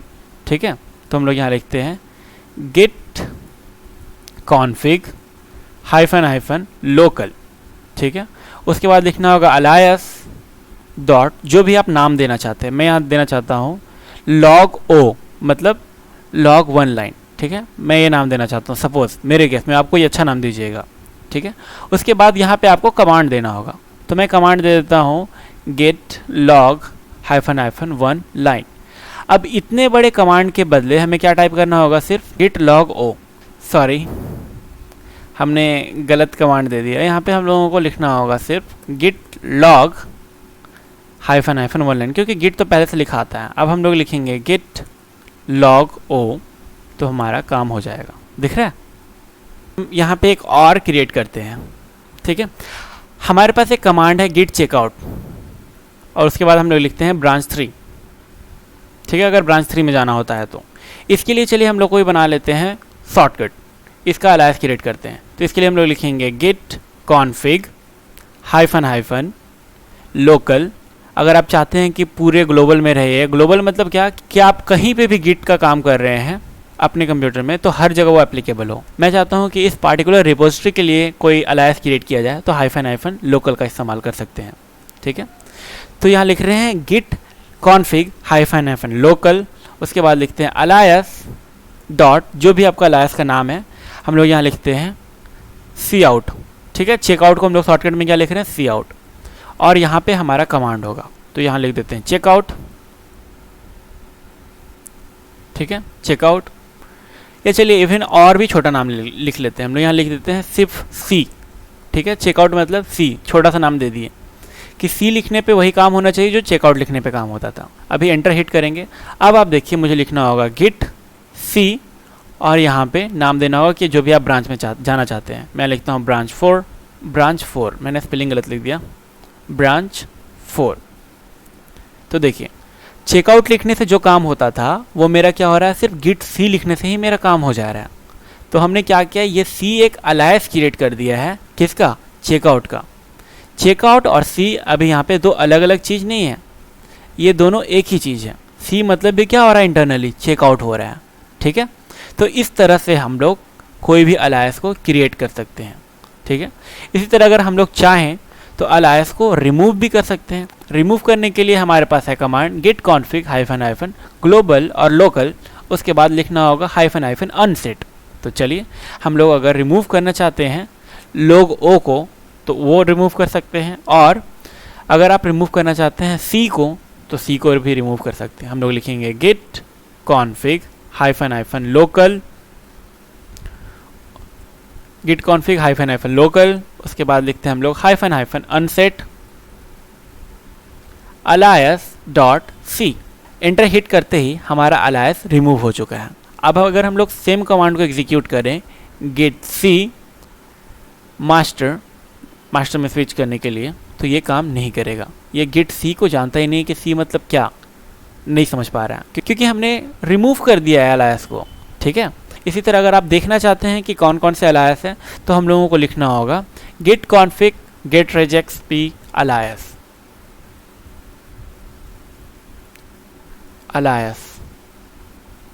तो देखिए हमारे पास सिर्फ एक ही अलायस अभी बना हुआ है, वो है अलायस लॉग ओ। ठीक है, किस लिए बना हुआ है, लॉग को वन लाइन में देखने के लिए। ठीक है, तो इस तरह से आपके पास जितने भी अलायस हैं आप सबको लिस्ट कर सकते हैं। तो मुझे उम्मीद है आप लोगों को गिट अलायस अच्छे से समझ में आ गया होगा। एक बार मैं फिर से बता देता हूँ, अलायस मतलब किसी का निक नेम क्रिएट करना। हमारे पास अगर कोई एक बहुत बड़ा कमांड है तो हम लोग उसके बदले एक छोटा सा कोई कमांड दे करके कोई एक निक नेम रख सकते हैं, ताकि उस छोटे से कमांड का यूज करके हम लोग बड़े वाले कमांड को बार बार लिखने से बच सकें। आइए मूव करते हैं नेक्स्ट कमांड की तरफ, Git stash. Git stash command की मदद से हम लोग अनकमिट चेंजेस को किसी टेम्पोररी लोकेशन में स्टोर करा सकते हैं और ज़रूरत के हिसाब से उसे वापस लोड भी करा सकते हैं। स्टैश को लिस्ट करने के लिए हम लोग यूज़ कर सकते हैं गिट स्टैश लिस्ट।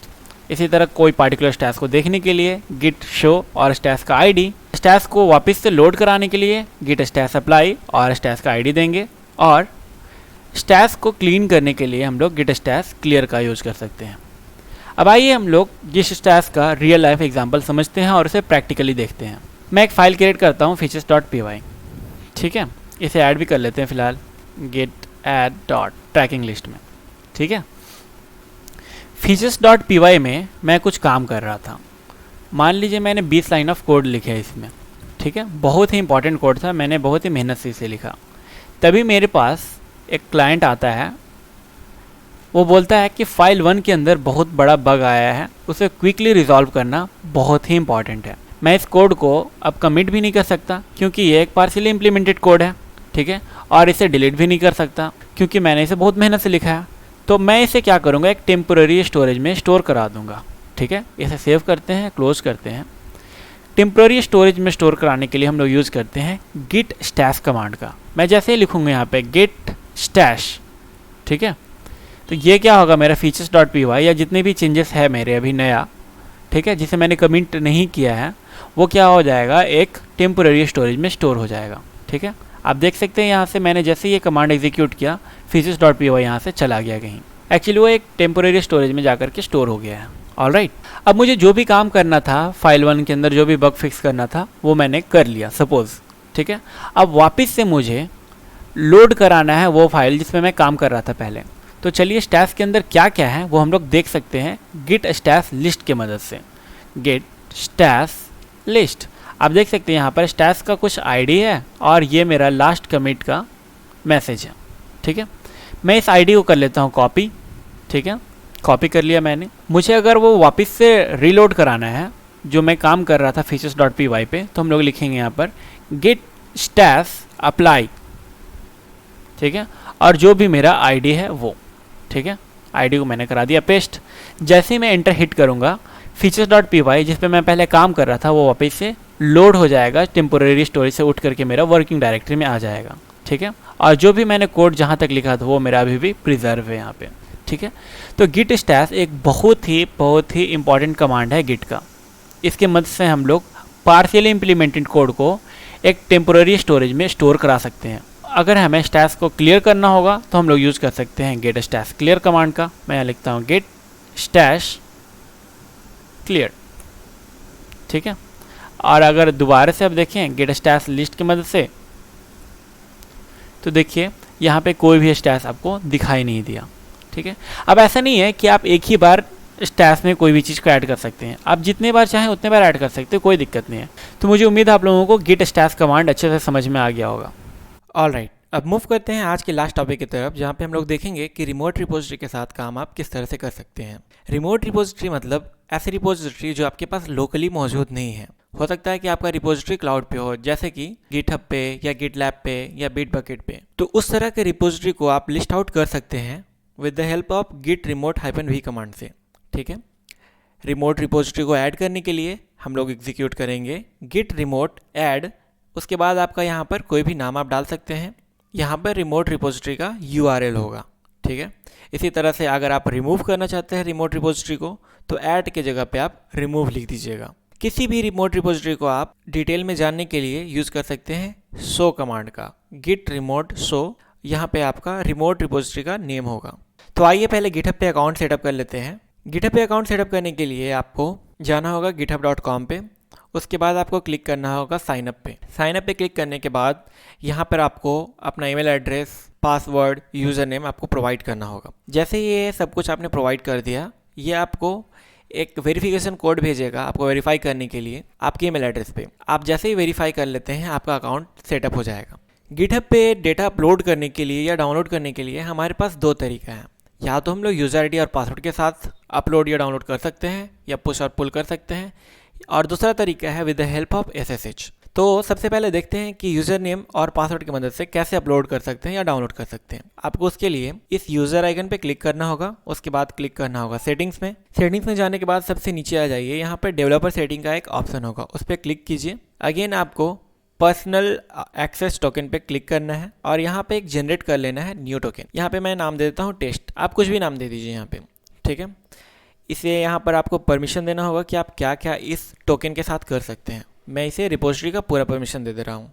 उसके बाद आप क्लिक कीजिए जनरेट टोकन पे, आपका टोकन रेडी हो जाएगा। ये रहा आपका टोकन, आप इस टोकन को कॉपी कर लीजिए।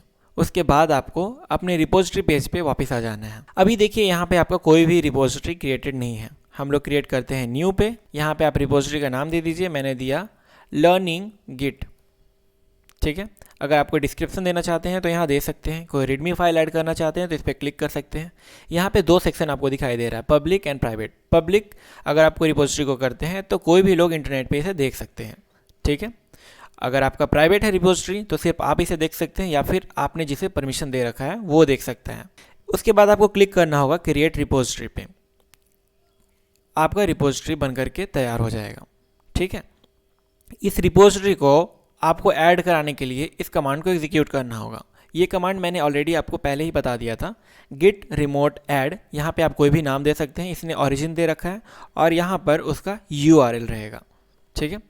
तो चलिए इस कमांड को कॉपी कर लेते हैं और अपनी टर्मिनल की तरफ मूव करते हैं। अभी पहले चेक कर लेते हैं कि हमारा कोई पहले से रिमोट रिपोजिटरी का URL सेट तो नहीं है।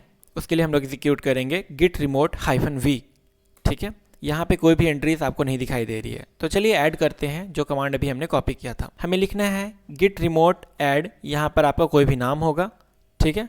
उसके बाद रिमोट रिपोजिटरी का URL होगा। इसे हिट करने के बाद आपका रिमोट रिपोजिटरी ऐड हो जाएगा। आप फिर से अगर एग्जीक्यूट करें git remote -v को, तो आप देख सकते हैं यहाँ पर आपको एंट्रीज दिखाई दे रही हैं। ऑरिजिन नाम का एक रिमोट रिपोजिटरी आपने ऐड कर रखा है। इससे आप फेच भी कर सकते हैं और पुश भी कर सकते हैं, ठीक है। हम लोग अभी समझेंगे कि पुश है क्या। इसी तरह अगर आप ऑरिजिन के बारे में और भी डिटेल में जानना चाहते हैं तो आपको लिखना होगा git remote show और यहाँ पर रिमोट रिपोजिटरी का नेम डालना होगा। जैसे ही आप एंटर हिट कीजिएगा, यहाँ पर ये आपसे आपके यूज़र नेम एंड पासवर्ड के लिए प्रॉम्प्ट करेगा। अपना यूज़र नेम डाल दीजिए। आप यूज़र नेम के तौर पे अपना ईमेल एड्रेस भी डाल सकते हैं और पासवर्ड के तौर पे जो हमने अभी पैड टोकन जनरेट किया था वो टोकन आपको यहाँ पे डालना होगा। टोकन डालने के बाद आप एंटर हिट कीजिए। ये आपको रिमोट ओरिजिन के बारे में डिटेल में डिस्क्रिप्शन देगा, ठीक है। अभी चलिए हम चाहते हैं कि लोकल डेटा को, जो भी हमारे यहाँ पे चेंजेस है, जो भी हमारे यहाँ पर फाइल्स है, उसे हम लोग चाहते हैं कि गिटहब पे पुश कर दिया जाए। तो उसके लिए हम लोग एग्जीक्यूट करेंगे git push, यहाँ पर हमारा रिमोट रिपोजिटरी का नेम और यहाँ पर आप कौन सा ब्रांच को पुश करना चाहते हैं वो ब्रांच स्पेसिफाई करना होगा। git push रिमोट रिपोजिटरी का नेम है ऑरिजिन और ब्रांच का नेम है मास्टर। आप जैसे एंटर हिट कीजिएगा, ये फिर से आपको यूज़र नेम एंड पासवर्ड के लिए पूछेगा। मैं यहाँ पर ईमेल एड्रेस देता हूँ और पासवर्ड प्रोवाइड करता हूँ। जैसे ही आप अपना ईमेल एड्रेस और पासवर्ड इसे प्रोवाइड करते हैं, ये सारा का सारा डेटा आउट करके रिमोट रिपोजिटरी पे पुस्ट हो जाएगा, ठीक है। आइए देखते हैं, हम लोग इस पेज को रिफ्रेश करेंगे तो जो भी डेटा हमारा लोकली था यहाँ पर आपको वो शो होगा। यहाँ पे आप देख सकते हैं file1.txt एंड file4.txt। अब आपको ये समझ में नहीं आ रहा होगा कि यहाँ पर सिर्फ 2 ही फाइल क्यों दिख रहे हैं, जबकि हमने यहाँ पर इतने सारे फाइल स्पेसिफाई करके रखे हैं। तो मैंने आपको बताया था कि हमारे पास एक git ignore नाम का फाइल होता है, जिसमें आप जिन एंट्रीज को डाल करके रखेंगे वो इसे इग्नोर करेगा। हमने यहाँ पर बोल के रखा है इसे कि जितने भी MP4 फाइल हैं, लॉग नाम का डायरेक्टरी और abc.txt, इन तीनों को इग्नोर करना है, ठीक है। लॉग नाम का डायरेक्टरी को ये इग्नोर करेगा, ठीक है। abc.txt को इग्नोर करेगा और जितने भी MP4 फाइल हैं, b.mp4, a.mp4, इन दोनों को ये इग्नोर करेगा। इसके अलावा जो भी बच जाएगा ये सबको रिमोट पे ये पुश कर देगा, ठीक है। अगर हम चाहते हैं कि ये सारे फाइल्स भी अपलोड हो जाएं तो हमें इनका रिकॉर्ड .git ignore से हटाना होगा। git ignore को ओपन करते हैं, यहाँ से सारे एंट्रीज को हटा देते हैं, ठीक है। इसे सेव करते हैं और क्लोज करते हैं। अब हमें फिर से चेंजेस यहाँ करना होगा। हम लोग लिखेंगे git add git commit और यहाँ पे कोई भी मैसेज दे दीजिए, ठीक है। अभी देखते हैं हम लोग पुश करके कि ये सारा का सारा डेटा गिटहब पे जाता है या नहीं। तो हम लोग यहाँ लिखेंगे git push origin master। ये फिर से आपको यूज़र नेम एंड पासवर्ड के लिए प्रॉम्प्ट करेगा। आप अपना यूज़र नेम डालिए और उसके बाद आपने जो पैड टोकन जनरेट किया था वो टोकन यहाँ पे डाल दीजिए, ठीक है। जैसे आप एंटर हिट करेंगे ये सारा का सारा डेटा उठ करके चला जाएगा आपके रिमोट रिपोजिटरी पे। चलिए देखते हैं ये डेटा आया भी है यहाँ पे या नहीं। हम लोग इसे रिफ्रेश करते हैं, ठीक है। आप देखिए यहाँ पर सारा का सारा फाइल आ गया है। तो इस तरह से आप रिमोट पे कुछ डेटा को डाल सकते हैं, ठीक है, पुश की मदद से। अभी मान लीजिए रिमोट पे किसी ने कुछ चेंजेस किया है, ठीक है। मैं abc.txt के अंदर कुछ चेंजेस करता हूँ। यहाँ पर मैं एडिट पे क्लिक करता हूँ और मैं यहाँ लिखता हूँ, यहाँ पे इसे करते हैं कमिट, ठीक है। ये डायरेक्टली मास्टर में कमिट हो जाएगा। अभी चलिए ये जो डेटा हमने रिमोट पे जो लिखा है इसे हम लोग लोकल भी लेकर के आते हैं। लोकल लाने के लिए डेटा रिमोट से हम लोग यूज़ करते हैं git pull कमांड का, ठीक है। तो हम लोग यहाँ लिखेंगे git pull origin master। यहाँ पर यूज़र नेम एंड पासवर्ड इसे प्रोवाइड करना होगा। ये डेटा अब हमारे पास लोकली मौजूद है। अगर हम ओपन करें abc.txt को तो आप देख सकते हैं जो मैंने github.com पे लिखा था वो हमारे पास लोकली भी आ गया है। तो आप git push कमांड से जो भी लोकल चेंजेस हैं इसे आप रिमोट पे अपलोड कर सकते हैं और git pull कमांड से जो भी चेंजेस आपके रिमोट पे हैं उसे आप लोकली अवेलेबल करा सकते हैं, ठीक है। एक और कमांड देख लेते हैं जो बहुत ही ज़्यादा पॉपुलर है, वो है git clone command. git clone command क्या करता है कि आपका कोई भी रिपोजिटरी जो रिमोट पे है उसे लोकली क्लोन कर लेता है। मैं यहाँ पर कोई भी गिटहब अकाउंट का एक प्रोफाइल खोल लेता हूँ, अपना ही खोल लेता हूँ। मैं यहाँ पर क्लिक करता हूँ कोई भी रिपोजिटरी पे, ठीक है। और यहाँ पर जो भी कोड्स हैं मैं चाहता हूँ इसे लोकली एक इसका कॉपी रख लूँ। तो मुझे जाना होगा इस पर, यहाँ पर जो भी URL दिया हुआ है उसे कॉपी कर लीजिए। उसके बाद अपने टर्मिनल पे आ जाइए। मैं टर्मिनल पे एक स्टेप बैक जाता हूँ और क्लोन करता हूँ। git clone जो भी URL था मैंने वो URL पेस्ट कर दिया। आप जैसे एंटर हिट करेंगे तो जो भी डेटा था वहाँ पर ये उठ करके आपके पास लोकली आ जाएगा। देखिए मैंने यहाँ पे क्लोन किया फाइल एनालाइजर, ये सारा का सारा डेटा जो गिटहब पे था वो उठ करके हमारे पास लोकली आ गया है। ठीक है, तो गिट क्लोन क्या करता है, कोई भी रिमोट रिपोजिटरी को क्लोन कर लेता है और उसका एक लोकल कॉपी हमें दे देता है। ठीक है, गिटहब में इसके अलावा और भी बहुत सारे फीचर्स हैं, जैसे कि आप यहाँ पर CI/CD पाइपलाइन क्रिएट कर सकते हैं, आप अपने क्रेडेंशियल्स को स्टोर करके रख सकते हैं, और भी बहुत सारी चीज़ें यहाँ पर आप कर सकते हैं। लेकिन वो कोई और टॉपिक हो जाएगा, उसे हम लोग किसी और वीडियो में कभी समझेंगे। ऐसे ही बेहतरीन वीडियो के लिए इस चैनल को सब्सक्राइब करें। मिलता हूँ आपसे ऐसे ही बेहतरीन वीडियो के साथ। जय हिंद।